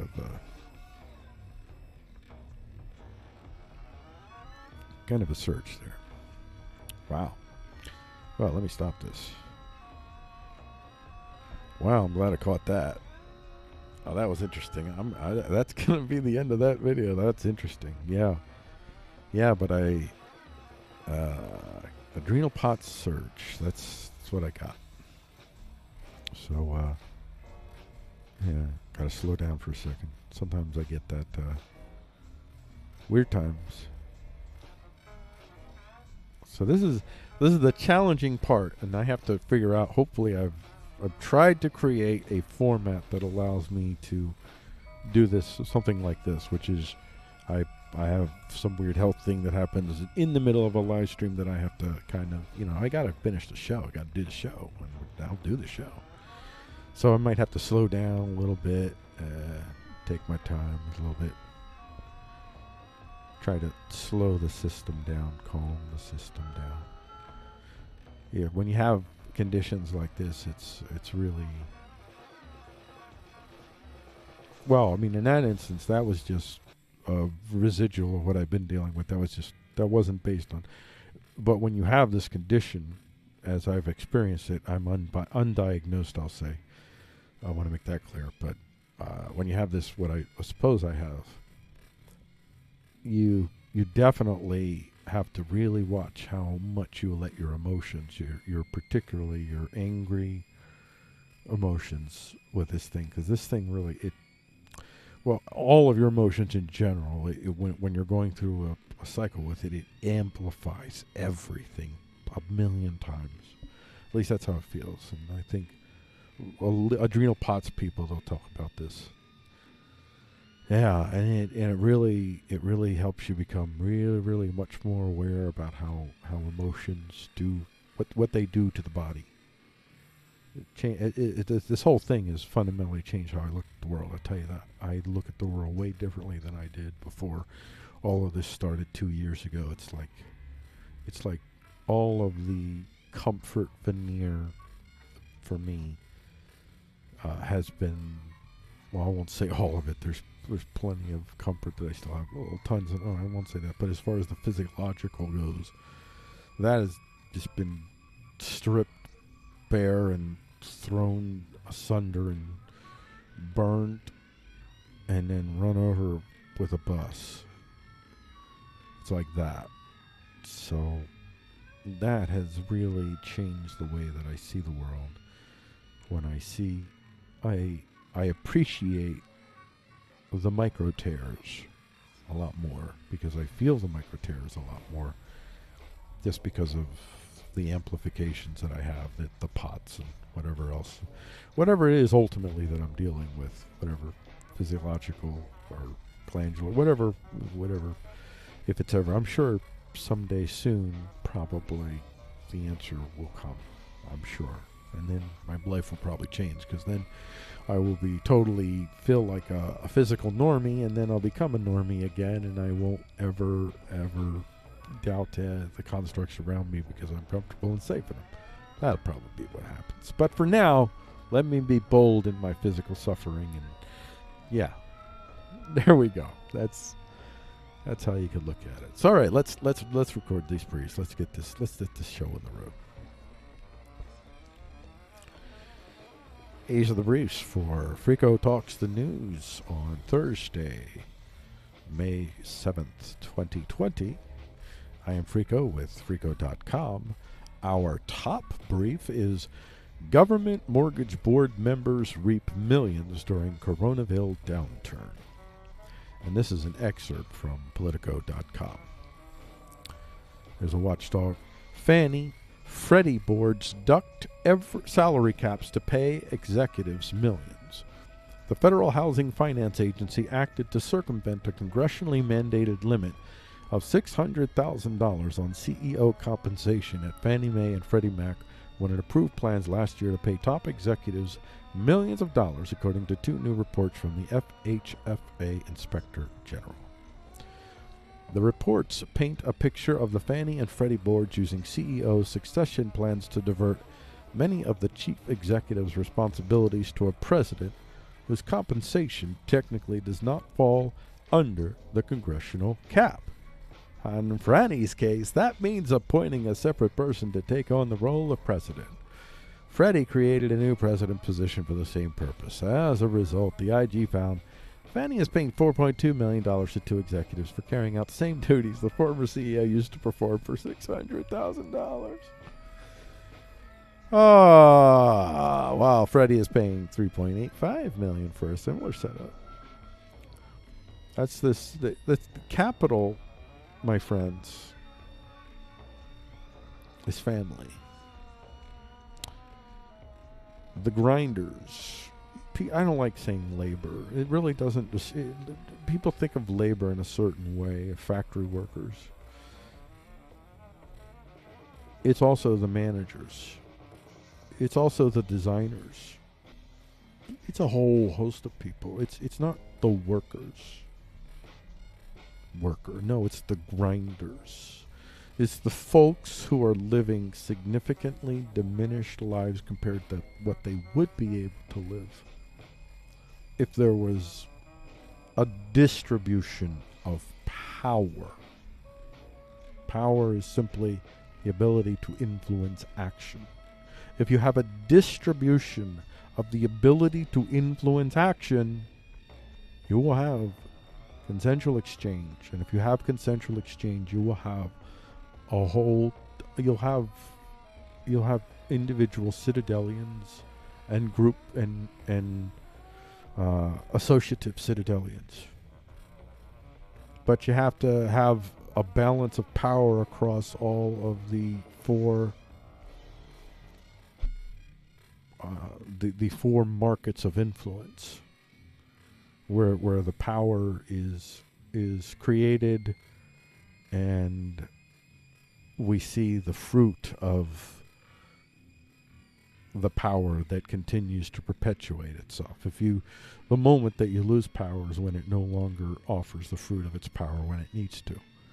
Sometimes perception is enough, but when the rubber hits the road, if you're not able to produce consistently enough in ways that you can't conceal, then you lose the power. But the four spheres, or the four markets of influence, it is the demonstrable power, or demonstrable, demonstrable market, the social market, the ideational market, and the force market.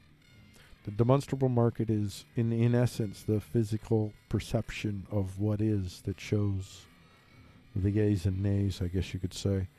And that is also more rooted to you're directly connecting yourself to, like, the analogy that I use fundamentally to demonstrable influence would be, you see somebody down the river that's catching a lot of fish, and that totally influences you to want to move down there and catch fish too. So then there's the social. The social is basically the reflection of award and penalty from the perception of the other that's looking at you. So and you have various social constructs that put various weights on various types of relationships, and they're not all universal. There's a lot of differences, but in America, for instance, mother-father might have one of the highest levels of standard for a child when they're 5, and maybe the lowest level when they're 13. So even, it's complicated, but in general. And then there is the ideational, and these are religion, philosophy, even I'll say science in and of itself, the idea in and of itself of rationality leading the way. Rationality defining value in and of itself is bizarre, because you cannot define value outside of... Now, once you start to state preference or demonstrate preference, whichever the case might be, some combination thereof, then you can actually use rationality and logic to make much more, not completely accurately, because that is when you can start to use rationality and logic to determine some level of realistic valuation, but only within frameworks of preferences. The science folks, they cut that, they imagine that there's one universal preference, that whatever they particularly claim, because there's variations of opinion even amongst them. So anyway, that is the ideational. And then finally there's force, the use of physical alteration of self to deter self or influence self from in action, including the action that you intend is just that they continue to not exist, or that they literally not exist, whatever the case might be. All right. And that's a little bit of a... I won't go too far into that. That's just a little bit of a dose, but that's the reality of power that I frame how I look at all of this stuff through, including this story here. And this system that allows individuals, these individuals, are they making any decisions that... they're making these top level people are making the policy decisions that affect maybe millions of lives, at least hundreds of thousands of lives. And these decisions, just an increment here, an increment there, could be millions, even billions to certain families. Yeah, and they all happen to come from those same families. All these folks at these highest levels. You get a new person every once in a while, but on the main, these are blue bloods. These are old money peoples. There's a lot of new money, but it's still hardly anything compared to the old in aggregate, I'll say. So this is your world, man. And these stories, as I keep saying, also these stories are repeated throughout history. In various ways and forms, these agents that do similar types of things to whatever these guys would do. These would be what these guys are doing here. Maybe, I guess maybe the Romans close them, maybe the tax collectors. They'd be kind of in that field. That would be probably their best field, getting the tax collection business. Yeah, they'd probably be good at that. They'd be good. I mean, for the bottom liners, their fellow patrician family members and fellow families. World's smallest microelectronic robot is propelled by jet engines. This is from newatlas.com. And here's an excerpt. World's smallest microelectronic robot is propelled by jet engines. Although we've previously heard about various groups in tiny microbots, a new one is actually claimed to be the world's smallest microelectronic robot. What's more, it moves by shooting out dual jet bubbles. Okay. So I'm not going to... Oh, I had a YouTube video here and it didn't show... Oh, for some... that's not good. Something happened here that my little video thing didn't show up right. This is not good. I'm going to have to look into that, ladies and gentlemen. I apologize for this. This is inappropriate. I have learned a lesson here, though. I know what's going on here, I think. Well, you're not going to get the video that I planned. I'm sorry. I'm sorry for you. I could go to it, but that would be... Okay, let's just do it. You know what? Because I love you guys, I will do this, alright? You know I love you guys. I gotta see to your needs. Alrighty, the smallest micro... Let me go to... Here we go. I'll use this one. There, you can see it. Alright. Alrighty, so you got the smallest microelectronic robot, remote control and remotely engineered, transferred. You know what? I'm going to zip this music. I don't want that music. That music is really... I'm sorry. So there it goes. That's what it looks like. So there you go. That's pretty cool. That is pretty cool. That's swarming. Oh my gosh. There you go. All right. So swarming. So imagine these microbots inside you. Inside. Again, this is... I keep taking back to this. This technology is wonderful, great. I love the tool. It's so cool. But I want to build my own microbots. I don't want you to hand me microbots. I want to build them in my basement. Build my own microbots in my basement. That's what I want, because I don't trust you. I don't trust this system. Any system, any coercive enterprise system, to be the place for central production of swarming microbots for medical procedures. I'm just saying, I'm not going to go for that, okay?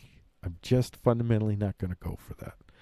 And I think I'm just going to end this these briefs here. Well, you know what? I'll just read these headlines real quick. I have electrical activity in living organisms mirrors electrical fields in atmosphere. So I think that's... Oh, I could talk a long time on this. This could have... this was almost, by the way, where it ended up. This was almost the news poem. I almost chose this for the news poem, but I had to go with Elon. Maybe I should have held this one back, and I've done it. The die is cast. AI chips gap may be larger than it appears. This is, and I wanted to show you, this is one of these older stories. So well, I don't know. Let me check this one. I think. Let me just double check the date on this. The date on this is okay. No, this is from May 5th. Okay, so this is May 5th. This was a little bit. This was one of these older stories that I decided. That's right. I carried this one over from Stuff. I carried it over. It was in consideration for a couple other shows, and I just didn't feel like not here. And now it gets to be here, and it's basically that China still has some fundamental research infrastructure issues that gives it still a fundamental disadvantage in AI development at this point. And I don't know the degree to which it's really good or not good or right, but I will say that in general, China, they have a culture that they do and have at times encouraged great innovation. And it's possible that they're really fundamentally shifting into that. But it seems to me that Chairman Xi is kind of pulling them back towards the old ways in a lot of ways. He is invoking the old spirits, literally invoking the mandate of heaven again. This is something that Chairman Mao would have been very much against. I mean, he basically borrowed from that. What he built was a redressed version of it in essence, but he didn't base it upon this. Basically, Chairman Xi is putting the mystical back in Chinese nationalist socialism. It's kind of, he's going back old school. So there will be some issues in that, and the other issues are when you fail. When you're working on projects at highest levels and you fail, and you fear the snuffleupagus that may be coming up behind you, not wishing you good night, but sending you good night permanently. Listen, that's the end of the briefs. I only have one more segment left, and that's the dialectical. But before I get to tell you what it's going to be at the 9 o'clock show, if you're watching this as a segment, get Freako's Daily Freaks. Just enter your email and click subscribe. Go to freako.com/daily and subscribe. Coming up next on the dialectical is the educating myth of public government schools, the one of using of us. That's coming up at 9 o'clock, unless you're watching the live stream, which begins every Monday through Friday, 12:30 p.m. Eastern Standard Time, in which case you don't have to wait. But you do, sort of, because I got to take a sippities. Oh, I haven't mentioned this at all. Hello Kitty. Hello Kitty is not our sponsor. It's the only sponsor that I would ever accept. I will never ever take sponsors unless, well, I can't say never ever because that would be absolute, but probably not. But I will if it's Hello Kitty. You're the only sponsor I'll take, Hello Kitty. That is a beautiful, look at that. That is a beautiful image. That is a beautiful image. I hope y'all got that. I hope you posed in front of the camera that you used to take a picture of me so you felt like you were in the picture. Because you did, because you wanted to be. Because you wanted to be part of this moment.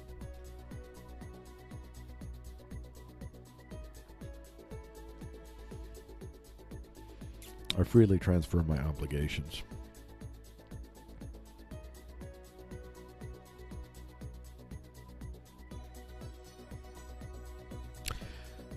I can stay remarkably still when I'm watching myself.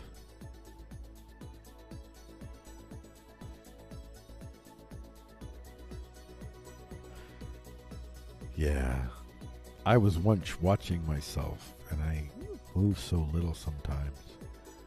But I thought, is my screen stuck? Until I finally went, oh no, it's just that you have no physical movement of your face. And I usually do in person, but for some reason, when I'm doing these shows, I think it's, well, it doesn't matter. Let's get ready to record the last segment of the day. How about that? Let's record our dialectical. It's 2:28. Hopefully, this isn't going to be longer than 15 minutes. That's my hope. That's my goal. Let's do this. Let's punch this puppy in the head. Let's make it happen. In 3, 2, 1. This is the dialectical for Freako Talks the News on Thursday, May 7th, 2020. I am Frico with Frico.com. Today's dialectical: the educating myth of public government schools, the one-of-using of us.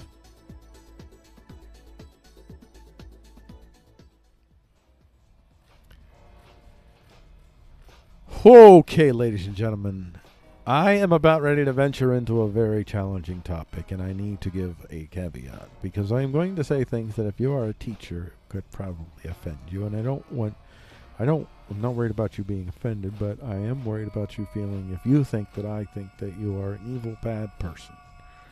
I do not. If you're a principal, I don't think you're an evil, bad person. If you support public schools and you love the public school system, I do not think that you're a bad, evil person.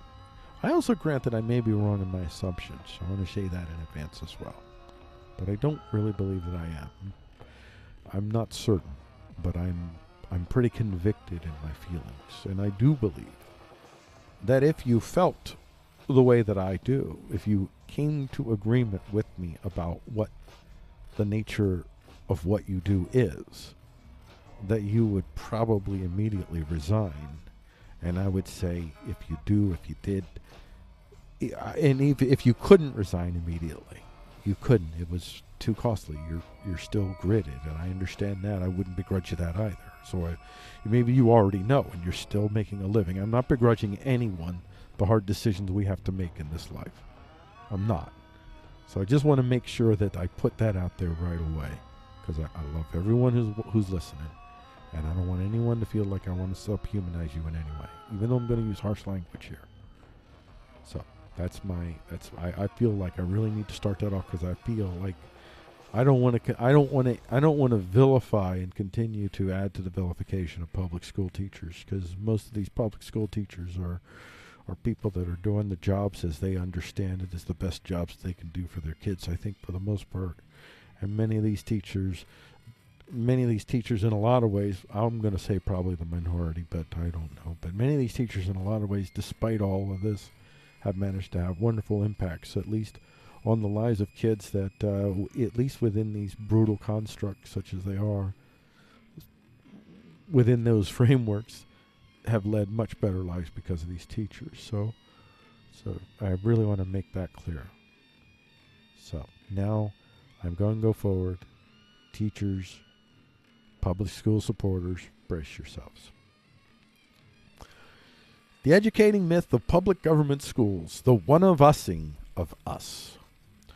Assuring that all kids in America have a level playing field to compete with all other kids in America is something that, for most of us, we'd love to see actually happen. So far, all efforts to assure this level playing field, ostensible efforts, mind you, happens for all our kids, have met with absolute and utter failure.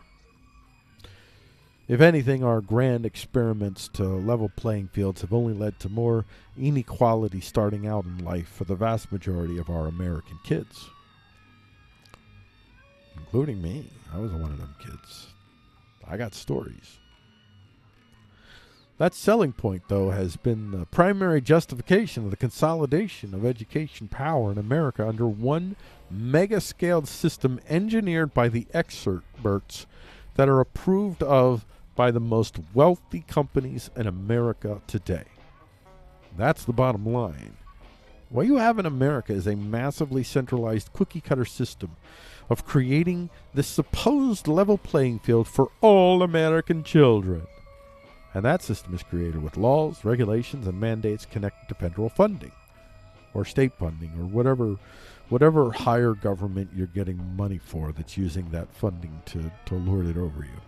These strategies are developed primarily by the corporations that can pay the highest price to have their people selected to be the regulators that put the fine points to laws and regulations passed by officials elected using mass marketing manipulations of human beings that can be so mass marketed, manipulated, because they went through these same government, corpo, state-run schools. Some of the proof of the falseness of the alleged claims made by public school proponents can be seen in a past educational history of nation-states, including this one, a past history that demonstrates far more level playing fields in terms of knowledge, education among children that came before the corpus stating of our education that began at the turn of the 20th century. And what we see now among a general population that has become more illiterate, less independently informed, more malleable to the mass marketing influences of the same corporate state entities that design and run this current system of ostensibly, but not really, leveling the playing field for all Americans. Now, this is an excerpt from educationviews.org, and they are a conservative site. The myth that Americans were poorly educated before the mass government schooling. Parents the world over are dealing with massive adjustments in their children's education that could not have anticipated just these 3 months ago. To one degree or another, pandemic-induced school closures are creating the mass homeschooling that FEE senior education fellow Kerry McDonald predicted 2 months ago. Wow, genius. No offense, Kerry, but wow, genius. Who knows? With millions of youngsters absent from government schools' classrooms, maybe education will become as good as it was before the government ever got involved. What, you explain? Wasn't education lousy or non-existent before government mandated it? Okay, I'm going to skip over this. Okay, the fact is, at least in early America, education was better and more widespread than most people today realize or are ever told. Sometimes it wasn't book learning, but it was functional and built for the world most young people confronted at the time. See, that's another key right there. That's this right here is something that is sorely lacking. Preparing human beings to be able to do the basic things that they have to do in real life is something that schools don't do. My daughter, anything that she knows how to do that's practical, I can assure you, I almost always was, well, my family, whatever. It wasn't something you taught in schools, and you're not teaching 15-year-olds. My daughter is learning how to run a bank account right now. My daughter is learning how to do a lot of things that you don't normally teach kids for some strange reason. Yeah, maybe they get to home ec. Maybe I don't know what they teach in home ec, but I think it's home ec I think it's probably highly politicized at this point, right? Probably more about social justice than about teaching people how to freaking sew. But it was functional. Who knows? I don't know. I could be wrong about that. I don't know what the state of home ec in public schooling is today. Even without laptops and swimming pools and on a fraction of what government schools spend today, Americans were surprisingly learned people in our first 100 years. In 1983, Robert A. Peterson's Education in Colonial America revealed some stunning facts and figures. The Federalist Papers, which are seldom read or understood today even in our universities, explains Peterson, were written for and read by the common man. Literacy rates were as high or higher today than they are today. Incredibly, a study conducted in 1800 by Dupont de Nemours revealed that only 4 in 1,000 Americans were unable to read and write legibly. Well, into the 19th century, writes Susan Adler in Education in America, parents had not even considered that the civil government in any way had the responsibility or should assume the responsibility of providing for the education of our children. Only one state, Massachusetts, even had compulsory schooling laws before the Civil War, yet literacy rates were among the highest in our history. And I'm not going to read this last one, but you get the general point there. So the American public school system was the fruit of the Prussian school model, and it was largely imported thanks to the fascistic efforts of one Horace Mann, a man who should be remembered as a child abuser at scale. And when I say child abuser, I mean outside of the nation-state construct. Within it, no, but outside of it, definitely. A man who should be remembered as a child abuser at a scale that involves billions of children worldwide, since he first worked so diligently to assault human minds for the good of the corporation and the state. Initially, the primary concern of the Prussians, who developed our current American system, meaning, yes, we pretty much run a tyrannical authoritarian model of education in direct contrast to the individualistic underlying philosophy that gives our very government what legitimacy of authority it has. A Bill of Rights authority, not a Prussian dictator's divine right legitimization of authority. Was to create the types of humans. The Prussian model was to create the types of humans that could effectively run the complex drills that soldiers needed to run on the battlefields of the 18th century. You see, all of this was born from a necessity to kill more effectively than your competing psychopaths. So this is the Prussian king needed to be protected from the psychopath down the road who had used other vehicles of power or co-opted or created some degree. But in this period of time, there were a lot of kings that were working on recreating the culture around them, basically creating their own vehicles of power, essentially. You call them innovators. Now they just don't find usefulness in the vehicle of power that is. They must change it to fit their personality, I guess.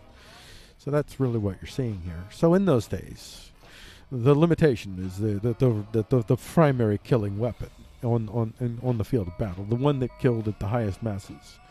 This is the rifle, the primary lethal enforcer of nation states. But they weren't semi-automatic. They weren't even, let alone automatic. Not only that, but these rifles didn't even have clips or magazines, meaning you had to reload them after each firing. This technological limitation on killing necessitated the creation of complex drilling procedures that soldiers needed to run without fail, without question, in the heat of battle as their buddies are getting killed. Keeping a row of soldiers constantly firing was the end goal. Soldiers would fire and quickly go back to their detailed assigned positions in the flow of the drill that kept the front line constantly delivering killing balls of metal against the nation-state's enemies. Walls of human flesh. Men, sometimes women, sometimes children, but mostly men on the battlefield that would die in service of a psychopath's vehicle of power.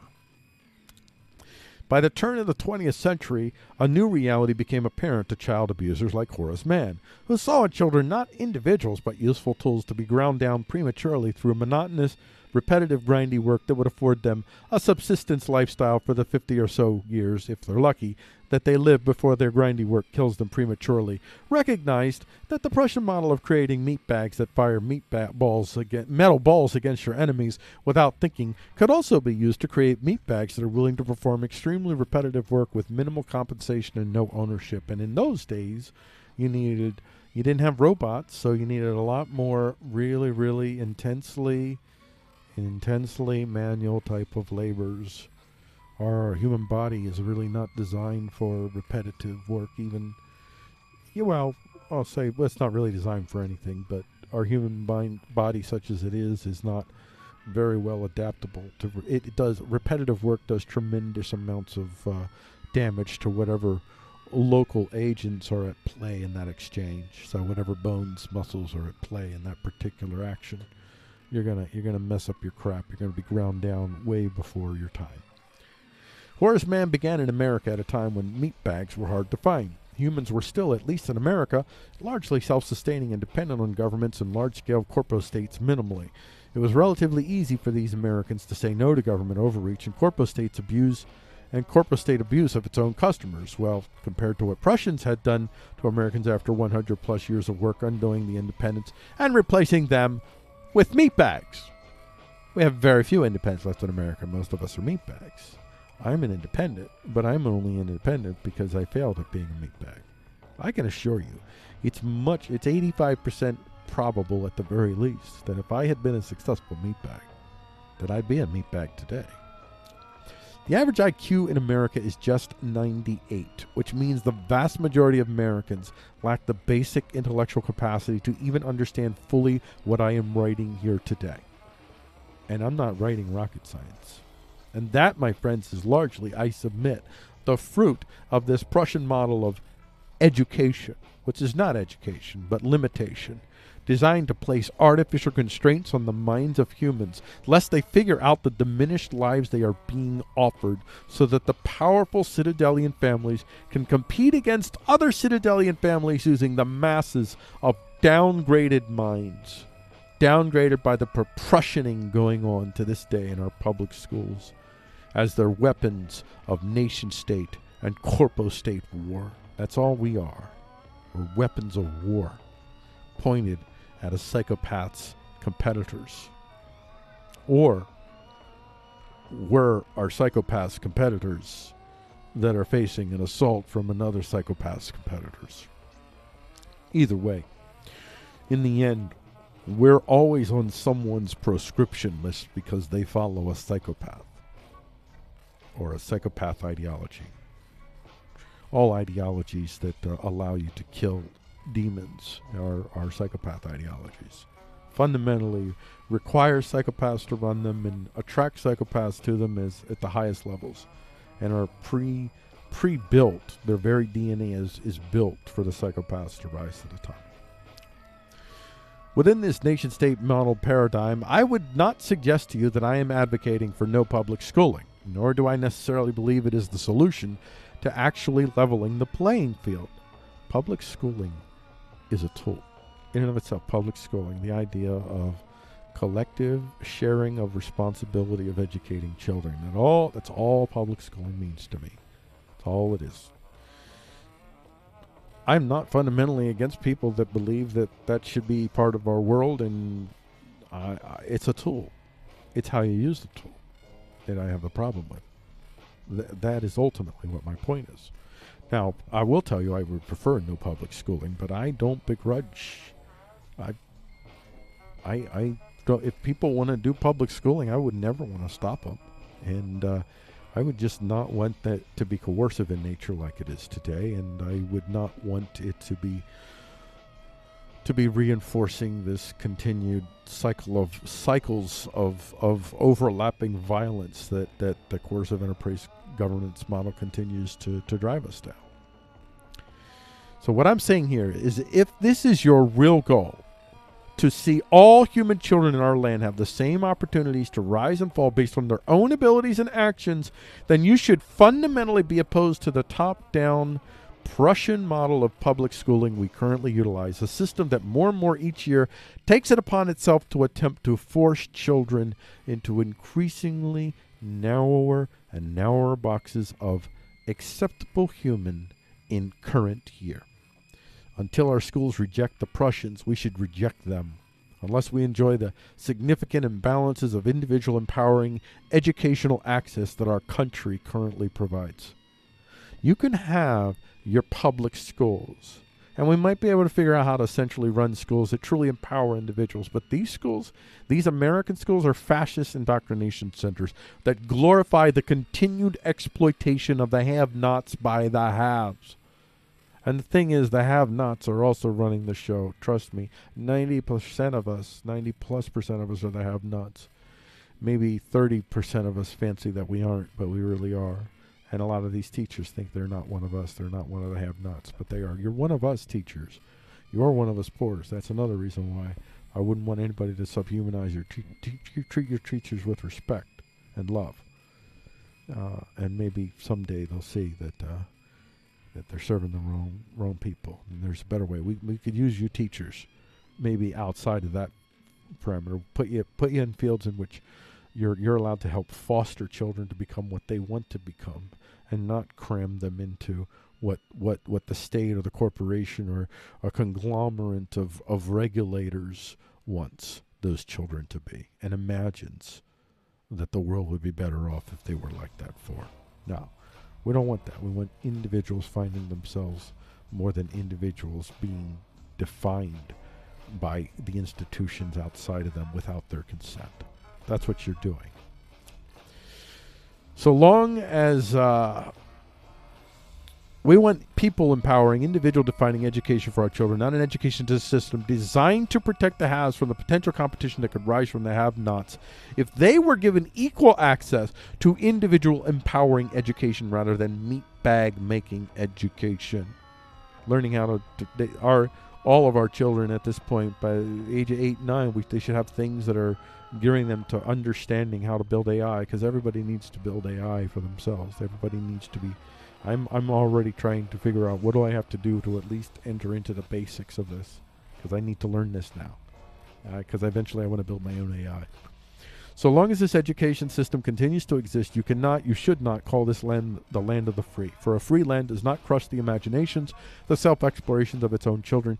Child abuse happens every day that our public schools are open, and within the nation-state parameter, teachers, again, I'm not calling you child abusers.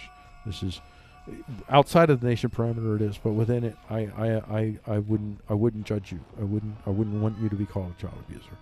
Child abuse happens every day that our public schools are open, and that abuse is becoming more and more apparent as kids with access to worlds schools would rather schools would rather they did not have access to, are learning for themselves just how much their own teachers, their own principals truly hate them, even if they don't know it. And know that your teachers and principals don't really hate your kids. But, well, some of them do, but that's always true. Whenever you're talking about hundreds of thousands of human beings, there's always a few that hate everyone. So there's bound to be a few of those in any set of human beings. So outside of that, normal aggregates.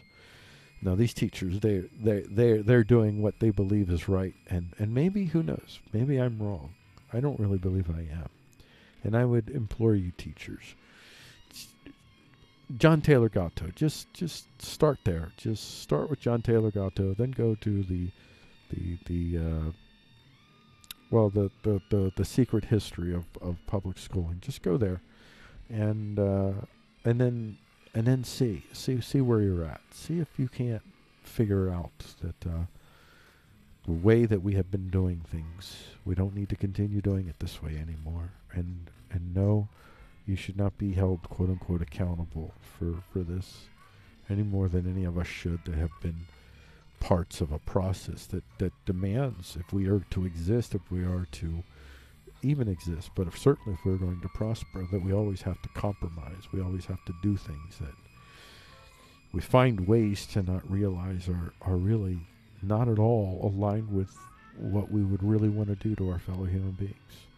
But we find a way to depersonalize and subhumanize within these vehicles of power that these psychopaths have created for you.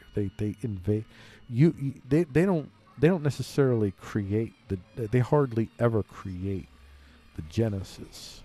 They pollute the genesis and turn it into a vehicle of power for themselves, like social justice. I don't necessarily believe that social justice started off by these Citadelians. I don't think they created this social justice concept. They just recognized the threat, and they did what you do, that the dialectical way of dealing with a threat to the degree to which you can is to lean into that threat's demands, and in leaning into, develop a dependency. That threat develops a dependency on the resources that you give it, that it's asked for, and then you begin to put in your people, and you begin to tweak it, and you begin to fund the folks that are doing your particular authoritarian version of what this vehicle of power once was. You turn it into your vehicle of power. That's what happens with Christianity. It happens with Islam. It happens with any form of atheistic type, as in just atheistic without a divine root. Any type of atheistic discipline of living that gains any kind of traction in the universe. Any of it. Versions of these things, consensual versions of these things still exist, but they become the apocryphal. My version of Christianity is probably apocryphal by most Christian standards. So I'll end it there. Don't forget to tip your newser at freako.com/tips. And you can just go to freako.com and you find these little button buddies, and you click on the button buddy, and then you go to YouTube. You go to, not YouTube, you go to PayPal. By the way, if Elon Musk happens to see this, I am totally amenable to Elon Musk. If you could will it, if you could, pay for a sponsorship. I'm not for Tesla. I want you to pay for me to sponsor, to advertise Hello Kitty. If you will do that, if you will pay me $10 million, $10 million is what I will ask. That's nothing less. Not $9,999,999.99, and then fractions if you're going to give me bitcoins or whatever. I don't care. But you give me $10 million. No more, no less. $10 million, 1 cent, no deal. It's got to be exactly $10 million that you give me. If you give me that, then I will advertise Hello Kitty. I will put a big old Hello Kitty logo on this show for the next, I think it's fair, a month. A month would be fair. No, I have no audience, but that's beside the point. The gesture in and of itself would probably create the audience for me. So if you'll do that for me, I will take your money. And ladies and gentlemen, if you're watching this show, make sure Elon Musk sees this video somehow. Make it happen. Make it happen. I consort with the algorithms that this somehow slips through your watch, and somehow Elon Musk sees this. That's how we're going to end this show. That's how we're going to end this show, ladies and gentlemen. Well, this segment of this show. For the people watching live, I got a couple more things to say. I will do the next segment on this channel, the YouTube Action Batsa channel, at 11 p.m. Eastern Standard Time Friday, tomorrow. All right, I never switched the scenes on that one. That's okay. I don't know. Yeah. Oh, it's a cool graphic. I like that. I didn't get that. So listen, ladies and gentlemen, I think that I can reward myself a little bit of victory. Yeah, these victories. You can see small victories here. Let's just blot out the sun here. Let's do it like this. I want to be able to control the universe and how it is displayed. And I feel like I need to do this for everyone. Everyone prepare yourselves. All right? 3, 2, 1. Boom! Right there. Right there, ladies and gentlemen. We're back on track. We're back on track. We're back in the righteous path. We are once again a good person, a decent person, because we didn't freak out. And now we got a number up there that shows you, nope. I am not a repeat offender. I went one whole show without freaking out.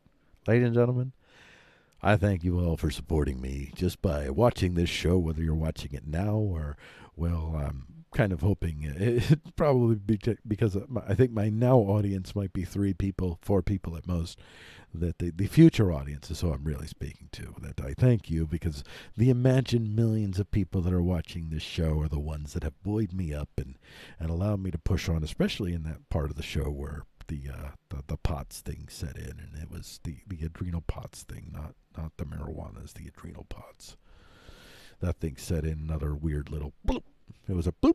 It was like all of a sudden, you're not doing anything, you're just not, and then all of a sudden everything's like, oh, okay, and your heart gets fast and weird and everything's, oh boy, it's quite, and you get shortness of breath, and then it passes, hopefully, and then you're fine and everything's great.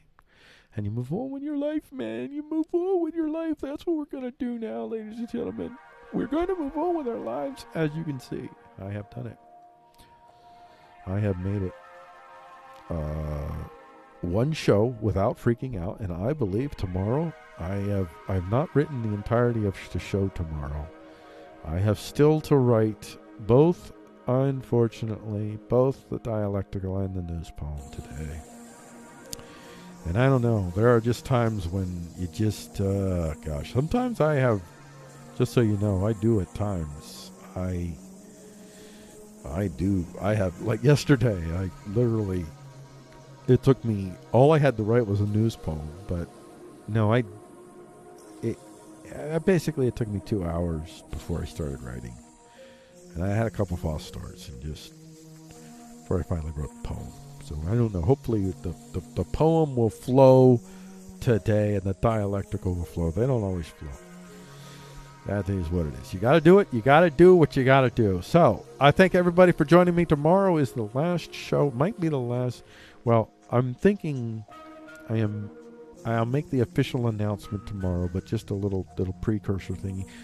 What I might end up doing is I'm still going to do the show Monday through Friday, but I believe that I'm going to do something different for the Monday show. That the Monday show is probably going to be a shorter show. It's probably going to only be like maybe an hour long instead of 2 hours. And it's going to be pretty much focused on maybe 1 or 2 or at most 3 stories where I'll go into more details.